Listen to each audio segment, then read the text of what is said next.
ancient numbers on my phone, wondering when our stars will meet again.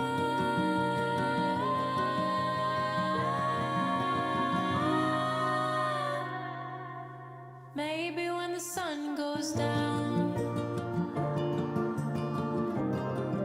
still know my world goes around. Playing Bon Iver on late night drives, my window moon and fireflies, holding on to moments that we found, even when the sun goes down.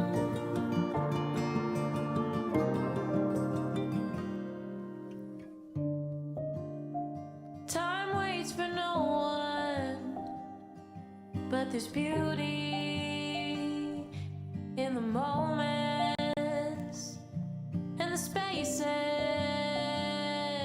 in between, even when the sun goes down. Still know my world goes around.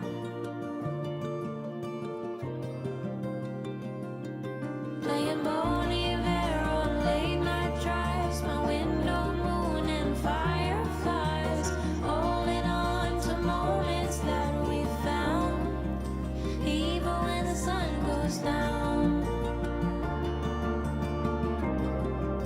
Even when the sun goes down.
Every word I used to sing, every melody I played, all the memories we made, did they ever even cross your mind? After all this time, was I the only one waiting? The garden of my favorite flowers, where we stayed until the dark. Should we make another stop at the beach or at the park? Let's talk some more. Our footprints are fading on the shore. I used to think bonds like ours stayed forever, no matter how far apart I thought.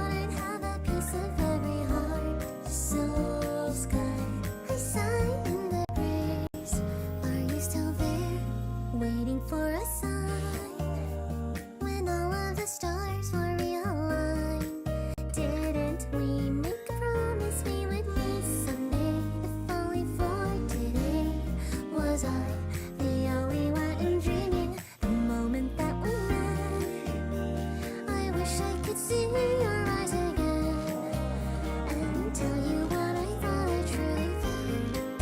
We'd say hello, how are you? I hope you were listening to every melody I played.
will be the last day.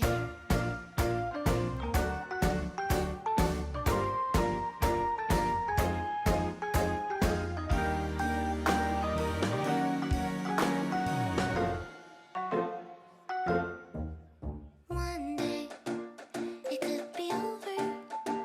The moon could seem so far away despite all the adventures that Good evening, everyone. This is Scuff TIU tonight. I'm here with Lucky. Hi. Hello. This is what happens when Elemental runs it. Yeah, I agree. But this is gonna be something tonight because we're gonna jump right in with it. And if you want to see bracket, there is no bracket because we're using the tournament manager thing. But what I can tell you is that we're gonna be stuck on this screen for a while, and I'll tell you what we're looking at. We're gonna be looking at Squid Est, ESD versus Grisco Workers Union here, Lucky. I like Disco Workers Union name. I think that's very creative, in my opinion. Have you been around FTIU? Have you been around the level? Both of these teams have been around for a long time now. Oh, this is actually my first time seeing them. Really? Yeah. I have my fair share against Squid Est and also a couple times against Grisco's Worker Union.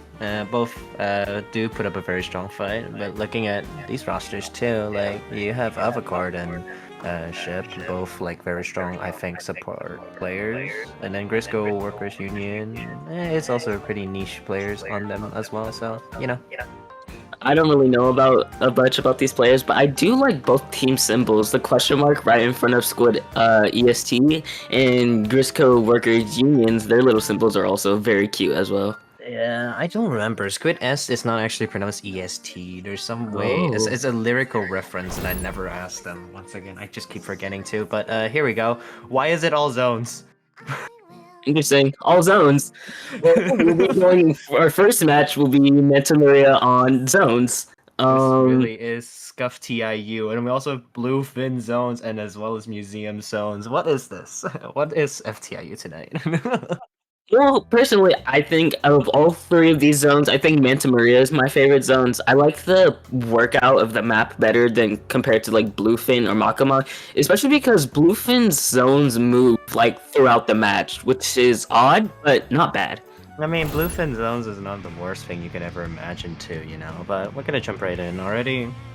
Squid EST.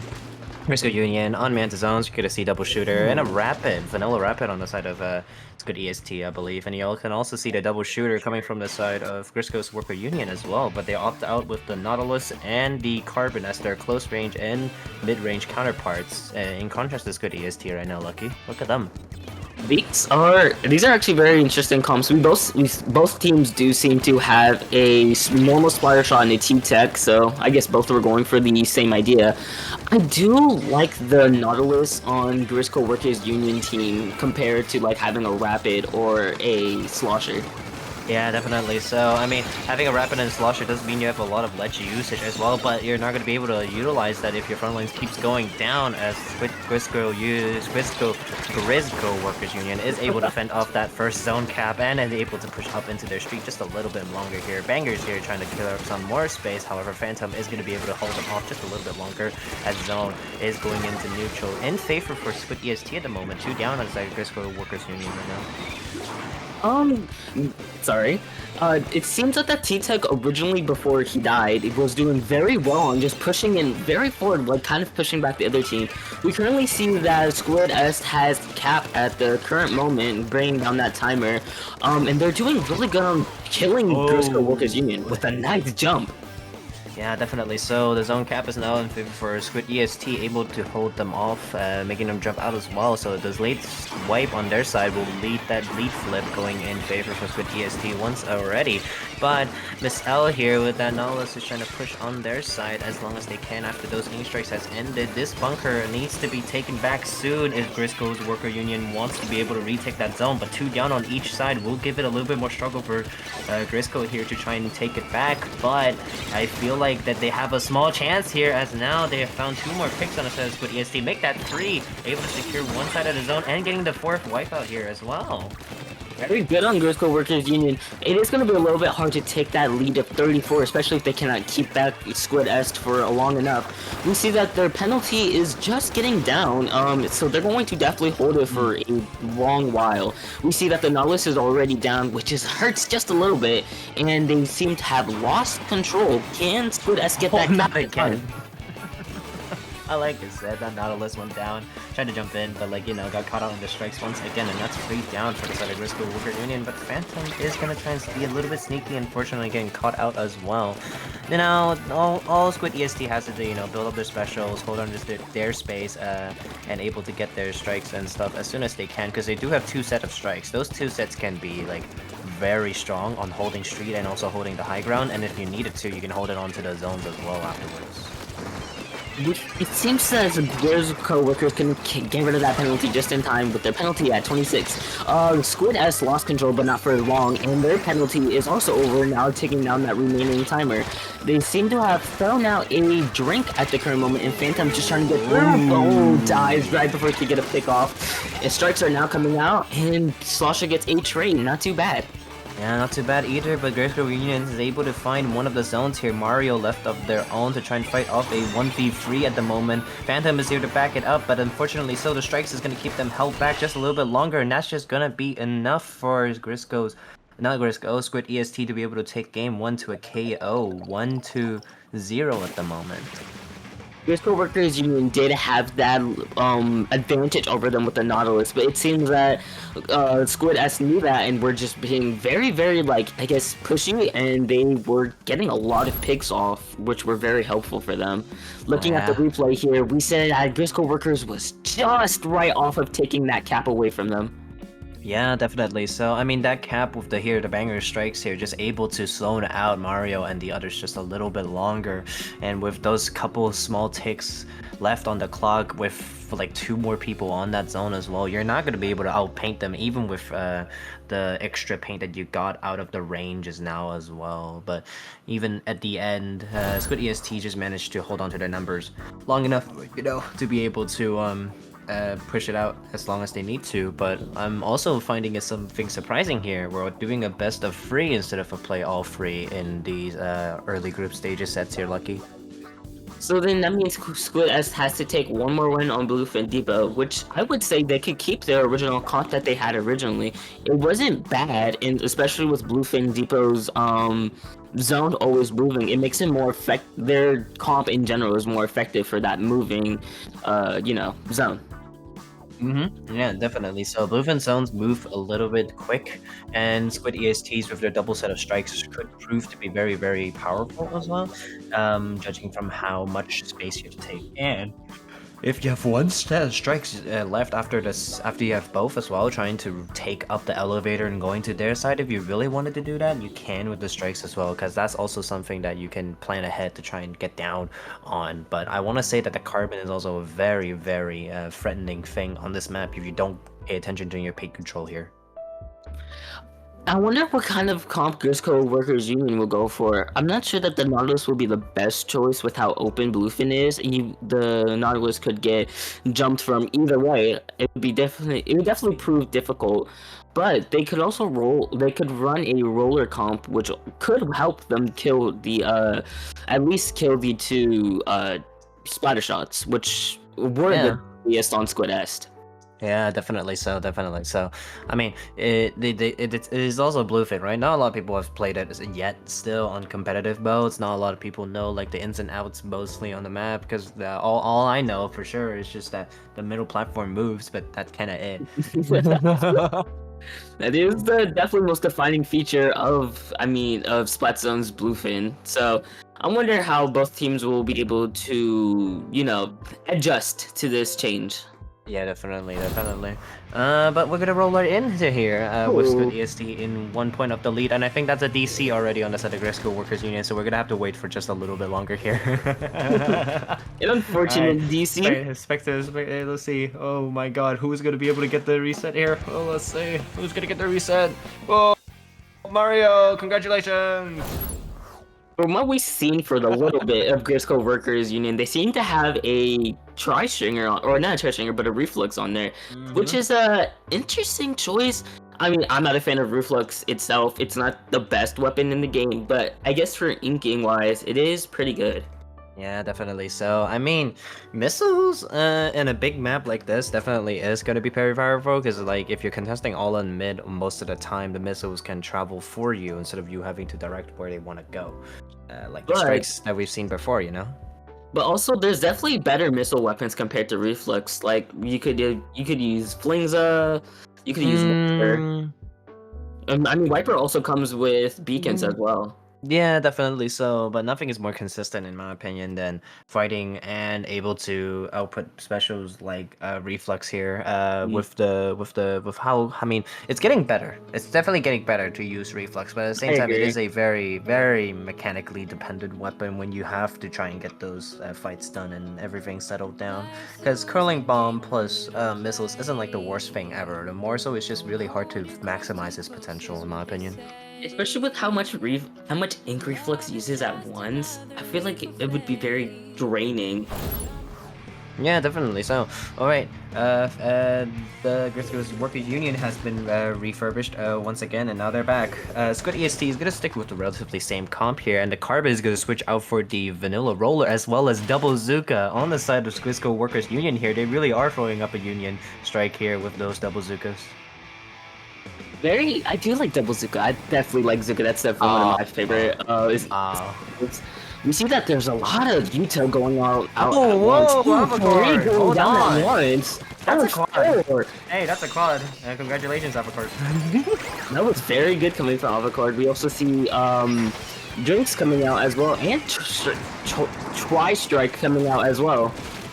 Yeah, definitely. I mean, already with that banger of an opening from Avicord, it's gonna enable them to be able to go in, but trying to sneak up on the right side is unfortunately gonna get caught out by those missiles and able to fight for that left side. But unfortunately so, for Grisco's Worker Union right now, they still have to get past Ship here to try and cap that zone. Unfortunately so, able to back out just long enough, but able to find a secure pick as well. Popping Zuka to try and find a stray pick, but there was free down. Nobody was there to be able to catch one of those strays. So now, with the zone flipped, it is now ticking down from 100 with 54 points in the lead for Squid EST at the moment. Squid AST currently has a penalty of 36, and Grisco Workers Union is currently bringing down their timer. We see that Squid S is like popping Tri-Strike right now, trying to get that zone cap back on their side. With Drinks also being popped as well, we see one going down as well, and a kill on the roller, but that's a double kill as well. Yeah, double kill and and then Chrono with that Zuka able to find another one on the top left, just barely chipping them down with that hitbox, that gigantic hitbox of that Zuka right there. But now look at that, Squid EST already has 3 of their specials ready. That's the first set of strikes that's going into it. That's going to neutralize the zone, and the 3 teammates on the side of Squid EST is going to be able to try and push up to this with the second set of strikes going down as the platform is moving left, actually able to make a pincer with their team to able to secure the point and as well as the space in mid, bringing to a wipeout as well. That was a nice play coming from the team. That was very good. I'm not sure what their thinking process was, but whatever it was definitely very good. We see Grisco Workers Union's penalties at 63, and Squid S managed to get rid of their penalty as well. They currently lose control, and Grisco Workers Union gets their cap back and a wipeout as well. That's very good. A jump coming in from the roller, and they are currently just inking to create some more space for them. Definitely. So, I mean, there's like been 4 wipeouts in this game already. Unfortunately, Mario catching that bomb, getting caught out, as well as 2 down that it goes with Workers Union means that this is just a prime opportunity for Squid EST to be able to push up into their space and retaliate. But those missiles are going to be causing a bit of a mayhem at the back, as the roller from the side of Grisco Workers Union is going to be able to sneak around and then get back on the zone and deploy Bubble. But regardless of that, Ship is out here fighting for their lives at the moment, trying to catch everyone out, but is able to find that roller and help their teammates to secure that zone.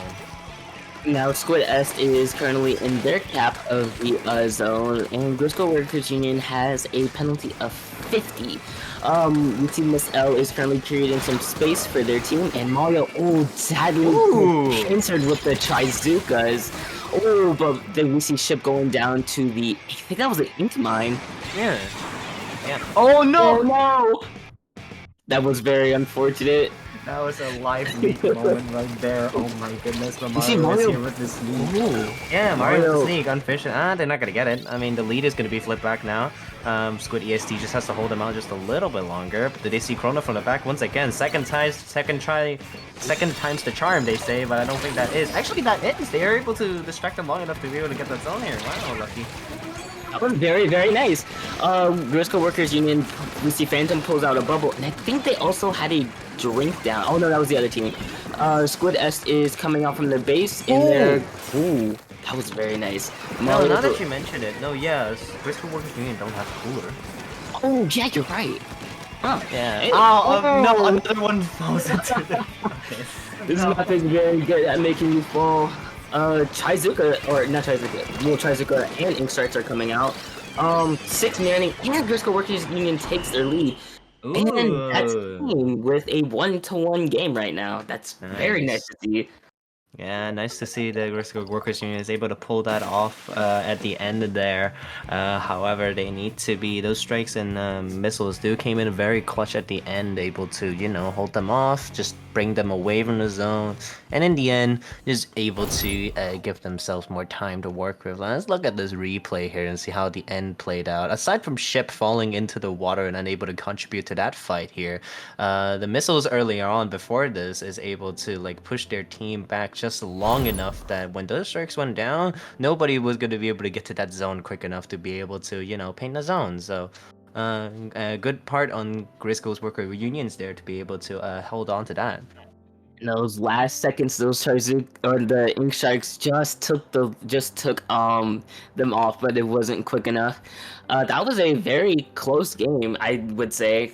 Both first we had Squid S with a very like clear lead, and then Grisco Workers Union also coming in and just taking that lead back. That was very interesting. And now we are going. Wait, Makomart. Yeah, Makomort zones. I thought it was Museum before. No, you're hallucinating. We've been always. Well, hello there. We're going to Makomart, buddy.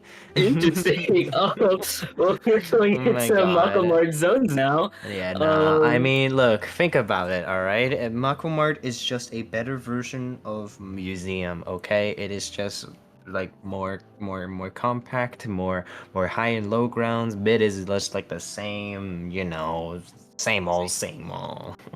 Do you think we might see a sniper here from either team for this map? No, not in my experience. Both of these teams have been running very anchorless comps a lot of the times when I've played against them in the last 2 months, especially Squid EST. They've been opting for like double midline and double frontline comps very often nowadays. And Grisco Workers Union has been on the same boat as well, so I don't think either team will pull out any sort of backline. As much as I would like to see like a Charger, I don't think both of these teams would want to run it too. And especially if like Squid EST is running a blaster as well. Those stacks are going to be really hard to hold on to. And then Grisco Workers Union has that roller as well, and that's just going to be a pain in the butt if you really want to play on those stacks. I would like to see a roller. That's definitely one of my favorite weapons. Yeah. Which roller is your favorite?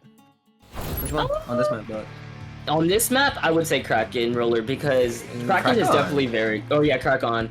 Kraken is a very good special, especially on a compact map like Makomart. It's very like free. It's basically free kills. Wait, but there's a big switch up on the side of Grisco Workers Union now. Instead of double Zuka, they're gonna go for the Imperi dualies here and the Carbon. I mean, still double Zuka, but yeah, Carbon's not gonna get as much as the shot will. And the splashdown coming from Mario would be very interesting to see. And as well as Squid EST having a Inkjet Rapid Deco instead of the vanilla one. So no one set of strikes with Inkjet here. I mean, Inkjet is a very prominent choice on Makomart, very nice stacks that you can play with. And also, like, the Rapid itself is just a very strong weapon.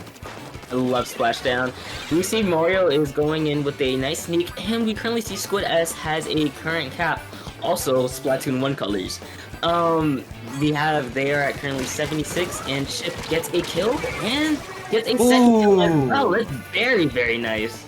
Yeah, nicely done there. So with EST able to secure those 2 picks, make that free. Are they gonna make it into a quad pick? I don't think so, because the Carpet is just gonna try and hold on to their lives, hold out just a little bit longer here. If they keep this pace up, Squid EST is actually going to be able to secure this knockout, as the first Zuka is gonna try and retaliate. Doesn't get much done, as Miss L and someone else is on the left alley trying to clean it up as much as they can. Strikes and missiles are out to retaliate from each other. Are they gonna be able to recap the zone? Yes, with the massive pain coming from Reflux, they're gonna be able to cap that zone immediately down to a 31-53 penalty right now. Lucky, they're gonna have to turn this around for a long while if Bristol Workers Union want to be able to win this. Yeah, especially, I mean, but Squid S is also evenly matched with the 53-second penalty. We see that Krona gets a kill on Ship and just barely gets that kill, but has to run away. We see Sloshers coming in with the double bomb as well. Krona is just going in their base. But that was a very nice distraction from Krona. We see Try Inkstrike coming out, as well as missiles. And I thought that was Inkjet, never mind. No, yeah, that was. Yeah, that was. They just finished it. But now the lead flip from the Grisco's Workers Union is going to be able to secure that lead. And as well as finding a pick as well. Getting the Tri-Slosher down means that their frontline capabilities has just went down just a little bit teeny tiny here. As Avacore Strikes is going to come in right now to try and secure the zone. But no, that's not going to be enough, because that Reflux paints a lot for you on that zone. And that's not going to be it. Briscoe Workers Union is going to be able to take game set 1 down to a game 3 at the moment. That game definitely flipped in a way I did not expect. It seems like Squid Est had a lockdown on that zone, and then Grisco Workers Union just pulled up and took that zone and did not let them take it back. That was a very, very great game. Looking at this replay, we see that Bangers was coming in and just barely gets sniped by that Reflux. You see it right there. Ooh, and Try Inkstrike coming out as well, but that Reflux was just insane inking, and they just could not take it back just in time. Yeah, no, definitely. That one shot from Mrs. L definitely handed the L to them, you know? That one shot is going to be something you want to look out for playing against that Reflux. And talking about that as well, with Grisco Workers Union taking this best of 3, Lucky, I believe that there's only one bracket today and there's 4 groups. And whoever's winning each group is going to be able to move up into the final stages. So right now, if Grisco Workers Union keeps this up, they're going to be able to make it into the bracket stage. Yay! That's great for them. I don't really know how brackets work, but I think how many more games do they have to win, like the next 2 games? They have to win the next 2 more sets if they really want to make it, or if it's a freeway tie, then that's going to be something to think about in the future for Elemental here. But let's come back later when we have the second round set up and ready to go. So we'll see you later. Bye bye.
I've always played the part of Shakespeare. I hide behind the ink and pen. I build up worlds and choose a savior. I write beginning, middle, end. I'm so tired of being a book on the shelf. Tired of stories for somebody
still. So yeah. Hi guys.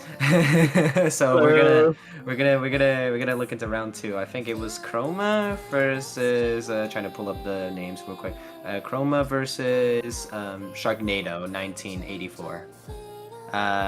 But while Elemental is here trying to fix out the small technical issues, Lucky, how do you think about this set right now? I like Chroma's name. I think I think it's creative. I really like Chroma's name.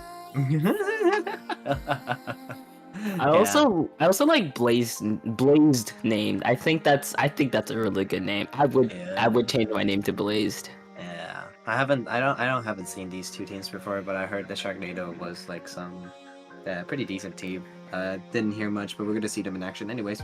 But yeah, let's if we can, I don't know actually. I don't know Well, what the maps are right now. So our streamer shows us. Oh, there it is. Hey, hello. Okay. Oh. Fish So zones, crab leg, and then ink block. Yeah. Okay. No, these maps are nice. Honestly, none of these maps are too bad except for crab leg. Crab leg can burn in a hole or somewhere. I don't know. what? No, Crab Leg is amazing. What can burn is ink block. I'm so mad that that map stayed after Big Run. I was really hoping it would like die or something. I do not The like ink block. entire Inkblot Art Academy. Somebody still needs to get their education, man. You can't let them do that. They could go somewhere else than Inkblot.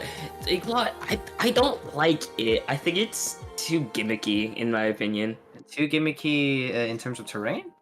Yes, because I don't like how when you enter, you can go like from the side, and then you're on the side of like the. It's weird. I'm not the biggest fan of it. Yeah, I mean that's fair. That's fair. The trees definitely give you more space to work with, but as also the meadow stacks is like different every mode, so sometimes it gets a little wild to orientate. And But definitely, I feel like the game like is an automatic win of whoever has the most control over the tower in the middle. I mean, yeah, definitely so, but still, the sideway entrances do give you a lot more like options to work with because you can drop around the side and try and pincer with your team, or you can use some strikes or like a charger, I guess, to like get people to go off the middle part. It's not like the worst like zones map in my opinion because mincemeat exists, and then there's also Yes. like what mincemeat, and then there is a I don't want to say Wahoo, but like No, I would say Wahoo. I would say Wahoo. I don't like Wahoo. no, look, I can't say it because Wahoo isn't that bad. Wahoo Zones isn't bad, right? I think so. I think Wahoo Tower is definitely the better version of Wahoo. What? I like it better. Okay, in my defense, I played Kraken, but still, I think Wahoo Tower is definitely the better decision over Wahoo Zones. Oh yeah, no, I remember what I want to say now. At least we're not watching Brine Water Zones gameplay, honestly. God, Brine Water is so bad. Oh my god. Brine Water is so bad. I mean, I'm not saying it's bad because like it's like a terrible layout. I'm just saying it's bad because of how the gameplay you look at as a streamer is just going down to zone flips after zone flips. There's always not much action that's gonna be going on outside of that. That whole season was not my favorite, in my opinion. I mean, that's just Zone's gameplay entirely as well too. So yeah. That is true. I think. What's your favorite Zones map? I can't say. I think I can't. My favorite would be Manta Maria. I don't know. It's something because I'm very biased. I'm a Charger player. I want to say Museum Zones, but Museum Zones kind of garbage. And then I like the museum. It's not a bad map. I think it's better than the one from 2. I want to say Hagglefish, but like it's Hagglefish as well. What's wrong with Hagglefish? Nothing. There's nothing wrong with it. It's just it's Hagglefish. There's nothing too good or too bad about it, honestly. That is right. I think Hagglefish is such a silly map. I love it. It's so a much. 7 out of 10. It's a 7 out of 10. Even the name is silly. Hagglefish. How did they Hagglefish is come an up with actual that? fish, I believe. That's It's a like it's an act. I think most of the puns that you have on the names is a reference to a type of aquatic fish or like a creature, or not creature, species. Because Hagglefish is a fish, and Inkblot is also a clam type of thing, I believe. If out of all of the maps, hypothetically, you were in a Splatoon world, right? Out of all of the maps, which one would you want to like live at while a turf war is going on? Like, which one do you think would be the probably safest? Mahi. I mean, it's probably Mahi. There's no question of that because Mahi, you have the resort and then you also have the pool, so you know, it's a win-win. And you also get like a good view of like the turf war going on as well. Yeah, yeah, that too. Eh?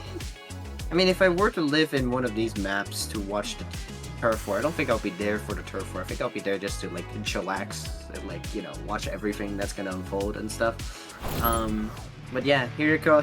Oh, we're gonna jump right into game 2 because we missed game 1. Yeah, I forgot to mention that. Right, so Chroma is already leading up by 1, and we're gonna see Ballpoint Vanilla and as well as the Stamper du Vonia, whatever it is. That's still I really don't care what it's called. And we see a pencil on the side of Sharknado as well. Pencil! Oh my gosh, I love pencil. Oh, we see my God. the Octo Brush is running. Sorry, swim. What's it called? It's like What? the. I forgot what it's called. The This is Octo the Brush. Ninja Squid. Yeah, Ninja- Lucky, it's Ninja Squid. Thank you, Elemental. Ninja Squid and Stealth Jump, which is very interesting for Octobrush. I don't really see Octobrushes run that normally. Ooh, I that was mean, a nice trade. Ninja Squid is like very essential for weapons that's ambush type like them, because you want to be able to sneak up to your enemies and be able to, get the drop on them as soon as they can. It's not the worst thing to ever use out, for Octobrush. I mean, it's better than Haunt or Thermal in my opinion, but still, we're gonna see how these gameplays are gonna go out as Wesley with the Inkjet is gonna try and push out Sharknado right now at the moment and is unable to do so. This lockout from the side of Sharknado is holding out pretty nicely because they have all these off angles that's just playing off. So much bombs and stuff that's going out, and with these specials are coming out as well. Sharknado still has Zuka to retaliate as well. Looking at that, Ooh, that's a Zuka trade coming from both of these teams. Nice. That was very nice. We see that Sharknado has lost cap, and Chroma is pushing in really hard with Chroma getting cap, but can they keep it for long? It seems like Sharknado is trying to take that cap back immediately, with them losing control and getting that cap. Oh, now they're getting it. Ooh, that was a nice kill from the sniper right here as well. That's free dead as well, yeah, free down on the side of Chroma. Is gonna enable, wait, the brush is already on their top right, already there, trying to cause this chaos happening. But, the Toxic Mist is gonna prevent them. Yeah, the Toxic Mist is gonna prevent them from doing so. They're gonna see them. They're gonna see them with the cooler effect that they had as well. That's gonna reveal their positions as much as they need to. Oh, but the double Zuka coming from Chroma is gonna be able to secure those 2 picks and let their team to move on as well as we follow Torch, trying to get that double hit onto Jaffy at the moment. Not really able to do so, and popping that crab to sustain this hold to just a little bit longer. Finding that was a nice one kill. Wow. Yeah. And also pushing back Jaffa too. We see that now Twitch is trying to create some space with Jaffa pulling out the Trizuka. We see that Sharknado has lost cap, and Chroma is trying to get capped back. Oh, but Sharknado gets it back just nice. But sadly, the T-Tech has to go down, or not T-Tech. Is that T-Tech? It's shot. Both of them are shots. Both of them are shots right now. Because both of these teams are just running very, similar things, I would say. One cooler, one shot, and then the midline that does most of the stuff. Oh, wait, hello there. That's free. That's a quad wipe on the side of Sharknado, enabling for them to keep going. Actually, they don't even have penalty points as well, so they're going to be able to take it down while locking them out at the moment on the side of Chroma. This is very interesting to see, because you don't often see like 3 to 4 of your teammates able to get onto the plat of Crab Lake here. That doesn't happen too often, but that's the price to pay, because now Sharknado's on free down at the moment and is gonna have to fight off Chroma, trying to get this down. Drop into them, but the Octobrush is gonna be able to find 2, but the zone got flipped. Sharknado does get their cap back with a penalty of 40, and now Chroma has a penalty of 32. That was sadly the Slasher gets killed, and QWERTY is coming in with just the bomb spam and trying to, nice kill on the Octobrush as well. Chroma is just trying to get that zone back with Trizuka coming out, and also Soda coming out as well.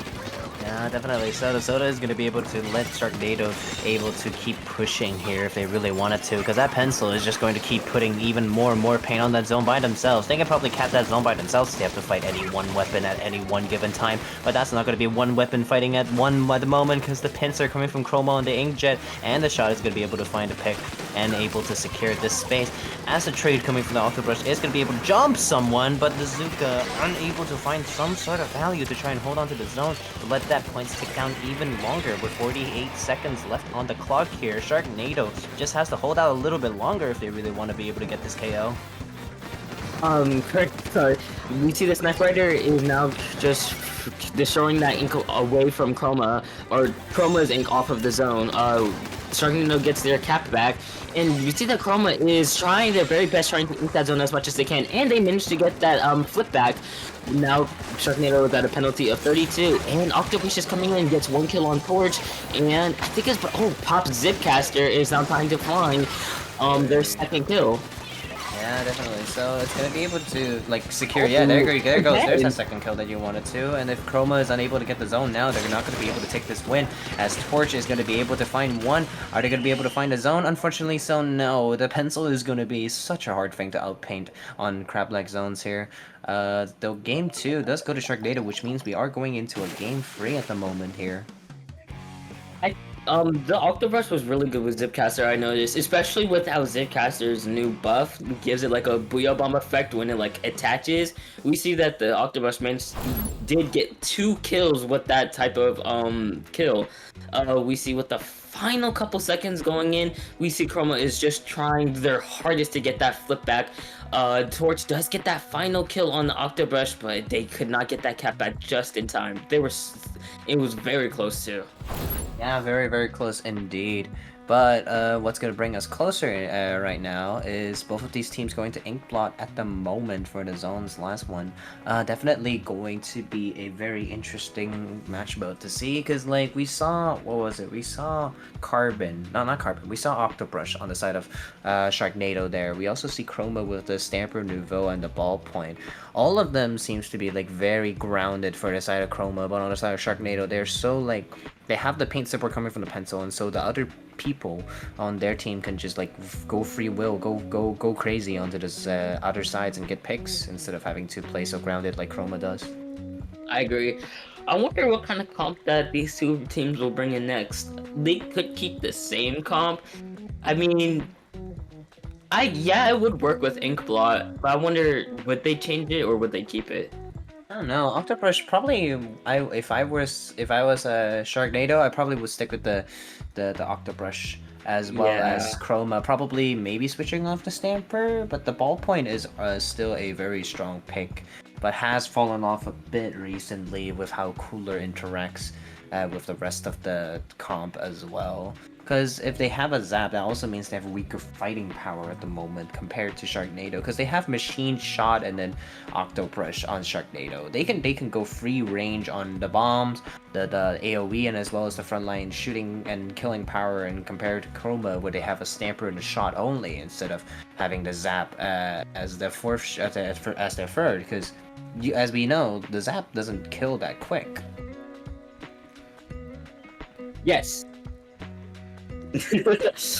I mean, they could keep their Sniper Rider since we are going on to Inkblot, which would be very helpful. As we're going into the game, we see that Chroma does actually end up taking out their Sniper Rider, and Sharknado brings in one. Interesting. Yeah, they took off the Stamper Nouveau for the Carbon as well, and as well as running the Oh wait, both of them are running Carbon now instead of their mid-lane counterparts, from Octobrush to Carbon and then from Stamper to Carbon as well. And we're already seeing both of them trying to throw hands to each other on the right side there. Very interesting Carbon gameplay as usual. As now we're following Qwerty here onto the left tree, able to find one. Are they able to find a second? Or yeah, they're going to be able to find that second one. Able to secure that space and the zone as well, leading from the start here in the first 30 seconds. It was definitely a very scary moment for Qwerty. I mean, they were on the verge of dying to that Carbon, and Sniper Rider does get the kill on Tower right there with Booyah Bomb coming out as well, taking that cap away from Chroma. Trizuka is also coming out and getting the kill on the Carbon, and we also see that gets very nice wipeout for Sharknado. Sharknado now currently has cap, and Chroma has a penalty of 18. Yeah, I mean, it's not a huge lead here. Inkblot does have a lot of space for you to lock them out, like we're seeing Sharknado do right now, and they're doing pretty successfully as they're able to catch out someone else dropping from the left tree as well. But the zone still looking relatively in favor for Sharknado here. Chroma has to move in as a unit right now to be able to cap the zone. Unfortunately, so trading one player out still is going to be Sharknado with the definitive advantage at the moment as they find the other 3 players as well, able to secure that lead even further. This might just be KO territory here right now, Lucky. They might just be able to get this as soon as they need to. See the bomb utility coming out right now, and Sharknado seems like they're about to get out that knockout with 8 seconds left on the board. Chroma is throwing up the soda right now to try to get that cap back, but Booyah Bomb just comes in and stops them, leading Sharknado to get that second win that they needed with a 2-1 game, and Sharknado taking this round. Yeah, nicely done there, Sharknado, with their victory, dominant victory on Inkblot zones here. They showed that they know more on this map than nice. I didn't know that was a feature. All right, cool. Yeah, looking at the replay here, let's see what the last couple seconds look like. And not much going on, you know. They already got the wipeout beforehand on this, so the paint that they have needed to go into the zone is going to be way harder to be able to get back in. But Sharknado is going to take round 2 on the group stages right now, and I believe we have one more match coming up in a bit. So whenever we have that set up as well, we're going to come back to you. So it's not as scuffed as this one.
Wahoo, then Mahi in the museum.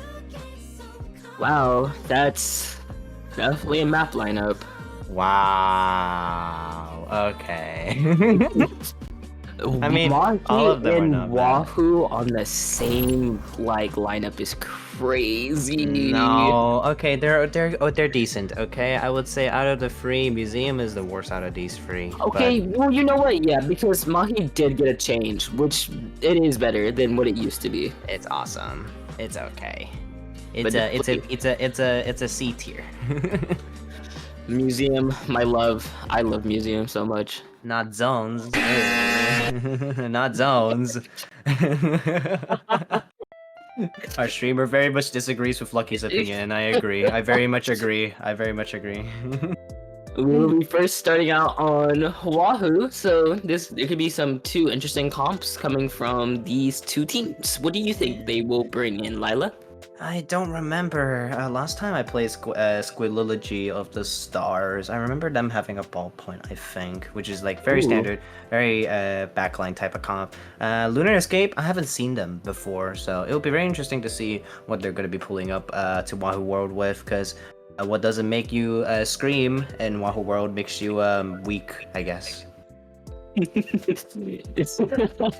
You're very, very, very right. I'm hoping that I see a roller, my favorite class in this I game. don't know. Roller feels really weak on Wahoo specifically if you're trying to make it work. Yeah, I can see that, but I mean, also if your team is a very aggressive type team, then roller can work very well. Yeah, depending on how these teams will handle, you know, we're gonna see what they're gonna be cooking up with. But in my personal experience, I think Wahoo World definitely needs a couple set of strikes, maybe a reef slider or two, and then maybe just some really good midline fighting weapons, because the zone is so big, distance between the two. You're gonna need some range on this. Would you, off topic, but would you ride like that big roller coaster? No, I'm not a roller coaster person. Sorry. I am definitely not a roller coaster person. But yeah, we're gonna see the dualies and the pencil coming from the side of Lunar Escape, and we see a very interesting select of weapons on the side of Squillilogy of the Stars. We have the Inquiry dualies, and as well as the Explo and 91 S Blast as well. We haven't seen that often after it's been released, but it's nice to see the 91 in action at the moment, as well as the Explo. Has been a sleeper pick for a long time, but with the meta how is as well, Explo just doesn't see much use. But let's go see if they can able to extract some sort of value at the moment, as two of their teammates has went down and able to secure the special and to jump back in already with those coolers. Squillilogy of the Stars is going to try and hold on to this for a little bit longer, but unable to do so as the Booyah Bomb is, not the Booyah Bomb, the Zuka is going to be able to catch them out and securing that lead just a little bit longer actually. Squillilogy of the Stars still has that control. We see that Lunar Escape is currently back in control with a Splashdown coming down, getting one kill, but does get killed immediately after. Lunar Escape now currently has the lead of 70, which is very nice to see. We see Captain coming out trying to just get a couple picks off, or at least push back some of the other team members. We also see Juice coming out. That's very, very helpful, especially with these weapons. Booyah Bomb is being thrown onto zone, which does take away cap, and Lunar Escape now has to try to get that cap back before soliloquy. Nah, regardless, the Stars has been able to recap that zone, and now the 91 is getting really aggressive here, leaving the pencil to fend for themselves as the Booyah Bomb went in front, able to get that trade, but that's not going to be in favor of Lunar Escape here if they're going to try to do this retake, as the numbers advantage and as well as the painted that they have down for the side of the Stars at the moment is having the edge on Luna at the moment. Maestro with that pick instantly, and the pencil trading in now with the Explo now trading them out once again, and the Crab taking the spot is going to be able to finally secure some space for Lunar Escape here to try and retake this, with Soda as well going down. Like you said, is going to help Lunar Escape a lot at the moment to try and do this retake as aggressive as they need to be, because now the zone is in neutral. Are they going to be able to get this back cap on it? No, unfortunately not so. With two down on the side of Squillilogy, I don't think they're going to be able to get this cap, but they do with that Booyah Bomb pick. Oh, we see that Soliloquy was very close with that knockout at the current of 14. Lunar Escape now currently has cap, and they're just playing the defensive mode with somebody coming on the left side, but 2 going down. And now so is 2 coming down from Mariah Carey. And 3, Hey. that's a very nice trio wipeout. What could they get a 4th? Oh no, they have to run away. Where we see now currently Soliloquy has a current cap, with the penalty going down. Lunar Escape is trying to regather themselves and make their comeback very, very strong, with Soda also coming out on Soliloquy side. Yeah, definitely so. I mean, if Mariah Carey is already out of their shell and out of the freezer already from Christmas already, you can tell that Schoology of the Stars has a lot to work with on their side. But 2 down is going to make it really hard for them to try and hold on to the zone. They already had 8 penalty points, now going to be 48, down to a lead of 14. Still going to have a very big advantage up on Lunar Escape here, because look at the control Schoology of the Stars still has at the moment. With that Booyah Bomb, is going to extend that even further as they find a pick onto the machine, able to get secure as well. And looking at it, they have specials ready to go as well with the splashdown. We're gonna see if this is gonna get some value in a bit, because Lunar Escape has to regroup at the moment, trying to go for this retake. But Phoenix is on the right side right now, trying to get really sneaky with it. Are they gonna be able to find this pick with the Zuka? Unfortunately, unable to do so, as the points are taking down here. Lucky they don't have a lot of time to be able to try and retake this. Soliloquy has a very, very ahead of a lead. It's going to be hard for Lunar Escape to take it back within a minute's time left. 9 seconds on the board going down, and we see Lunar Escape is not very close, and that is game. Round going to Soliloquy of the Stars. Yeah, definitely. Very like strong holds coming from Schoology of the Stars the whole time. Because you would notice that when Lunar Escape tried to push in after they capped zone, they never really got past their bridge side. They always like kind of stuck on the mid zone area. Because like look at this, with 1 minute remaining here. On the zone, you can see how much further up Schoology of the Stars has pushed up here, like Kwame with the splashdown going in further most of the time, and as well as the Booyah Bomb here is to be able to reinforce like the ramp if they're ever retaking as well. But from the side of Lunar Escape, they just never really did that. They never really like pushed up further than like mid most of the time after they capped. They kind of like just, okay, we capped, we're gonna stay there now. Soliloquy was really good on pushing Lunar Escape back for as long as they needed to keep their cap for as long as, you know, possible on the zone. And Lunar Escape were very spread out throughout the match. We see that Phoenix was trying to get a sneak kill with Shizuka. And we seen also that the Booyah Bomb was thrown away from the snipe. But Lunar did very, very well on, they did have a cap for a very long time. Yeah, definitely. I mean, I mean, the longer you hold on to it, the better it's just gonna be for your own defenses and for the points to take down. However, that's not gonna be the same case here for Mahi Mahi Resort. We're taking like a 180 at the moment, like a very small zone, very small map all of a sudden in comparison to Wahoo. It's just gonna be like a very, very different, map. I wonder what kind of comp that they were running with Mahi Mahi, because, you know, Wahoo and Mahi Mahi playstyles on their maps are completely different. Yeah, completely different in terms of how the map functions as well. Wahoo World's gimmick, doesn't really have it because it's zones, is the under carousel and also the bridge extending in and out, but it doesn't happen. On the side of Mahi, you're gonna have to take down to 60 points to be able to lift the whole stage down so that you get the entire play space, and then you get to play on it. Before then, it's just gonna be a tiny stage in the middle. It's a matter of which team can take down 60 points before the other team. We see that we are now currently going into the game. We currently Lunar Escapes. Ooh, a blaster and a ballpoint, not bad. And we also see a stamper and a splash. Hey, Tetra has Reslider mention. Let's go. Yay, Reslider! And Reslider awesome special on zones. Yippee. I mean, with the specials coming from the side of Squirrel Little Key, Squirrel Little Key, I don't know. They have some really strong offense. They have 2 crabs to work with as well, but those crabs are going to mean nothing as Phoenix going to be able to pick them off even before they can build it up. As now free down on the side of Squirrel Little G, Little Key. I give up. Lunarscape is currently about to take down those 60 points on their side.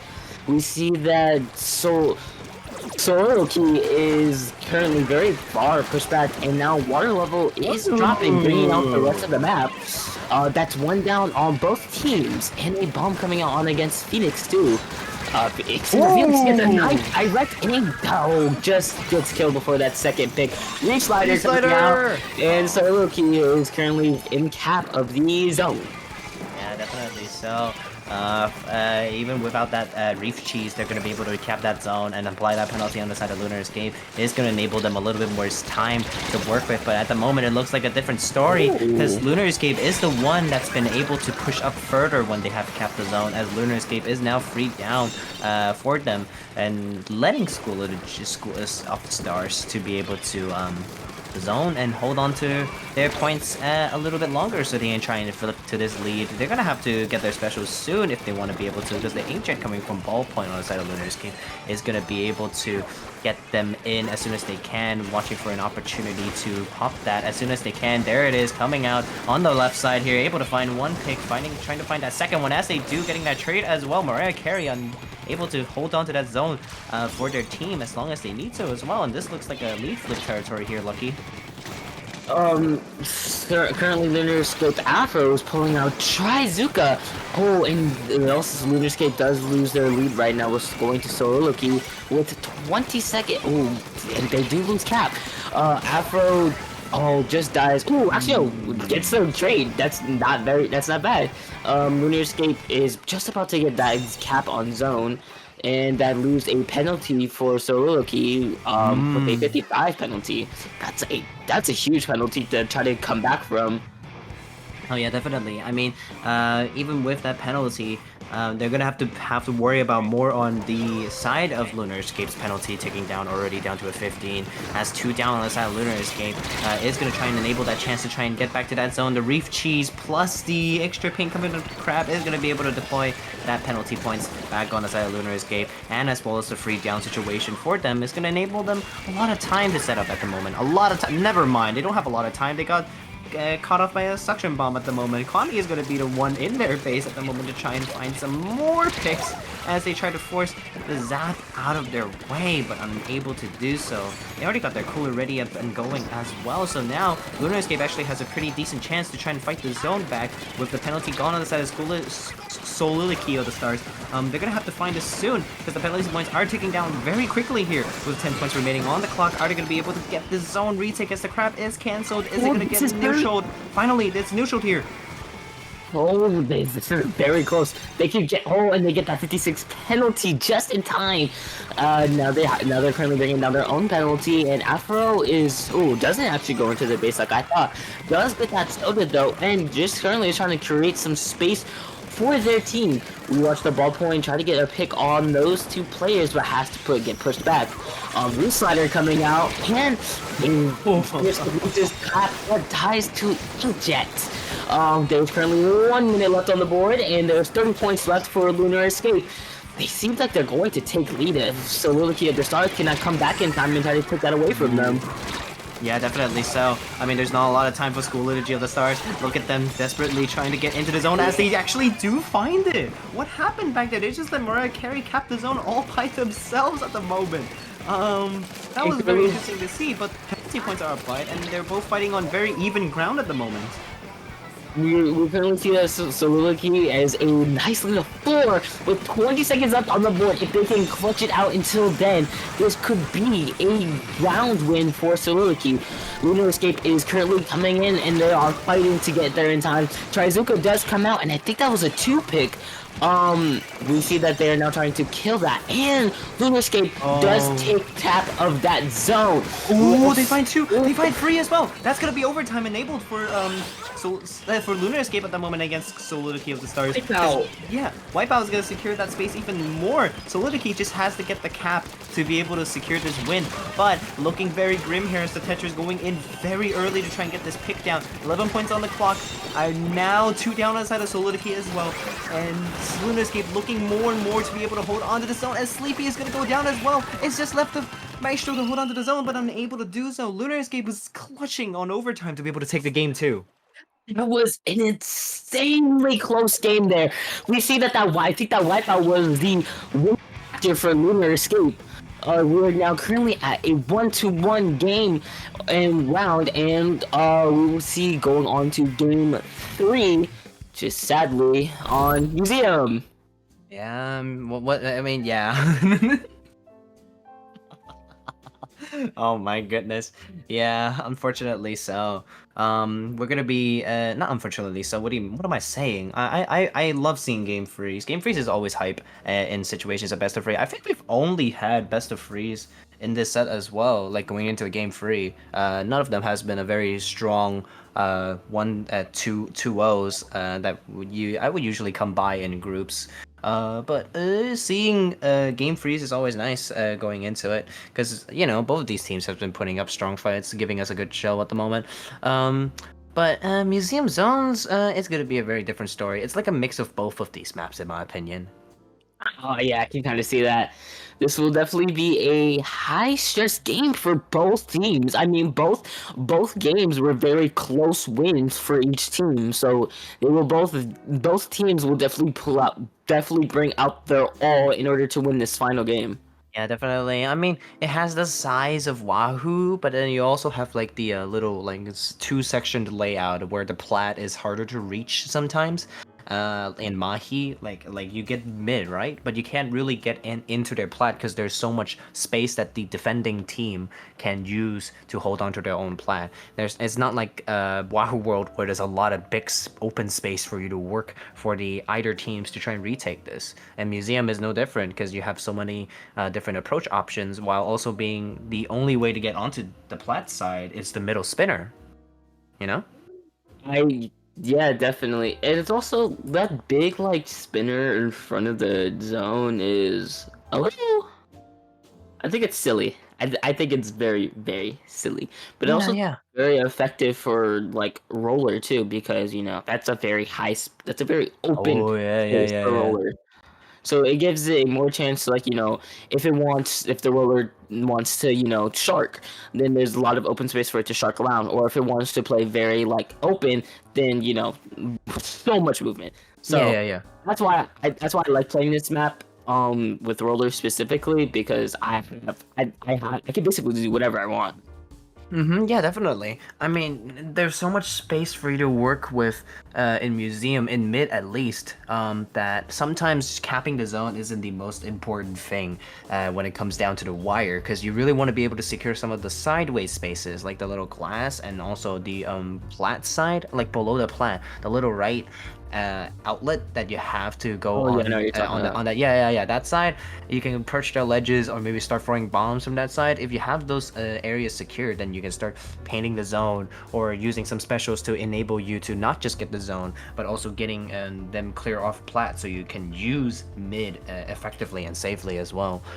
Which if you use something like a strikes or maybe you use something like missiles, it's gonna be donezo for anyone who's trying to hold on to that mid space.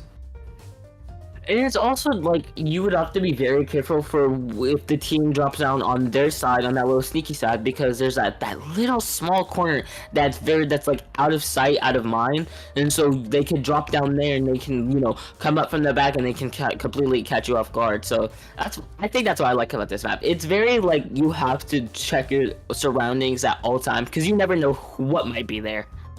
Yeah.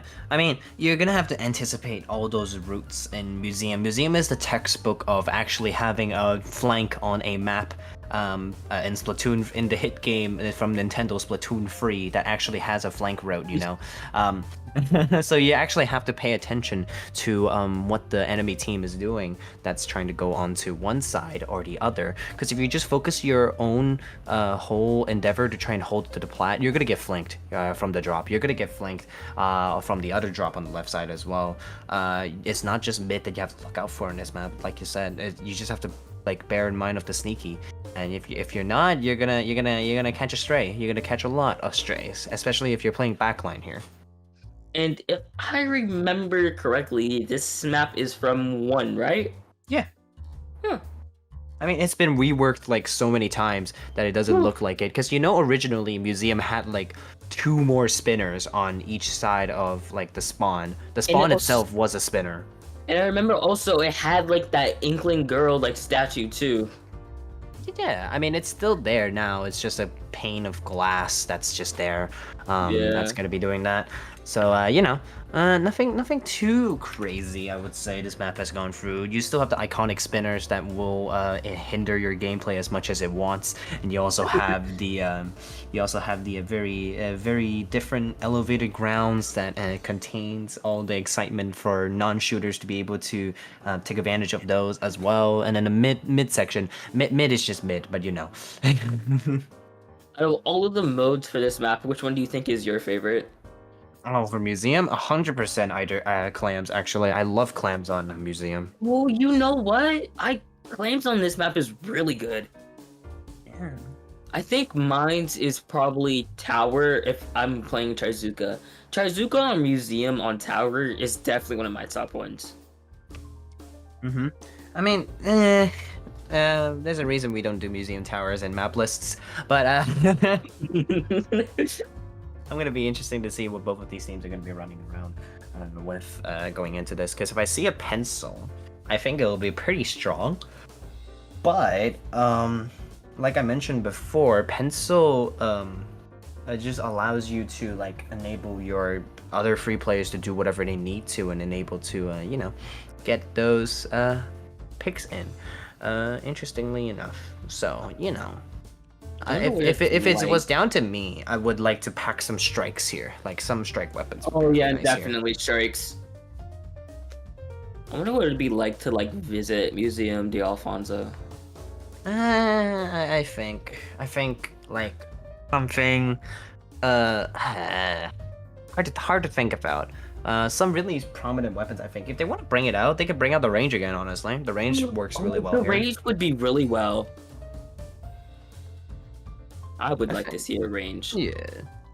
I would like to see 2 blasters on each team and see them duke it out. Having fight club fights, you know. It's gonna be awkward as hell, but you know. I want to see how many times a person gets hindered by the spinny spins. Yeah, definitely so. But I don't know. What do you think? Do you think Reef Slider works here or no? No. I feel like this map is a little. I don't. You drop from the right depends. side and then you reef into the middle. Easy. Yeah, but it's also like wherever you try to reef, there's gonna be someone that's gonna cancel it. I feel like that's happened to me. I mean, that's one just too many Reef times. Slider. I'm just talking. That's just Reef Slider in general. If we're talking about museum zones here, I think it's just gonna be very interesting. Cause no, I've had this happen to me before. We were backed up onto like the left side behind zone, and then someone dropped from the sneaky drop with a Reef Slider and pushed us all backwards into the little corner where the uninkable is, and then we just all died there. Like there was a free K with the Reef Slider. Actually, that's never happened to me. I mean, I've never really seen a Reef Slider on zones via Museum de Alfonso, but that sounds like a big play. Yeah, here's my argument to why Reef Slider is good on Museum, because there's no escape routes for any of them to go around like other modes like Mahi, where you can just back up on a block really quickly, or like Wahoo, where you can just drop out. Museum has no escape routes. If you get someone cornered, Reef Slider, and then they're just gonna die. They're not gonna survive. I think I personally like Reef Slider on the more straight maps like not Undertow. The one that's with the big highway on top. I think that's a really good Reef Slider map. Hammerhead, Yes, I think Hammerhead is so good for Reef Slider. or like Brine Water, honestly. Yeah, or Brine Water. I think like those straightforward maps are so good for Reef Slider because it's like easy to catch someone. I think it's, in my opinion, easier to catch someone off guard, and then it's also like you're not, that there's no one behind you because it'd be kind of obvious. Yeah, yep. Yeah, I don't know, because it's just I don't know. We're still waiting. At the moment. I'm kind of running out of ideas to talk about museum. There's only so much you can talk about museum. Oh my god. What is it? I mean, honestly, let's step away from zones for a little bit here. Let's just talk about clams, maybe tower, and then also Rainmaker for a little bit on museum. Tower, I love Tower so much. Yeah. It's definitely my favorite game mode. I'd play Tower any time of the day. Because you're a roller and a kraken, or?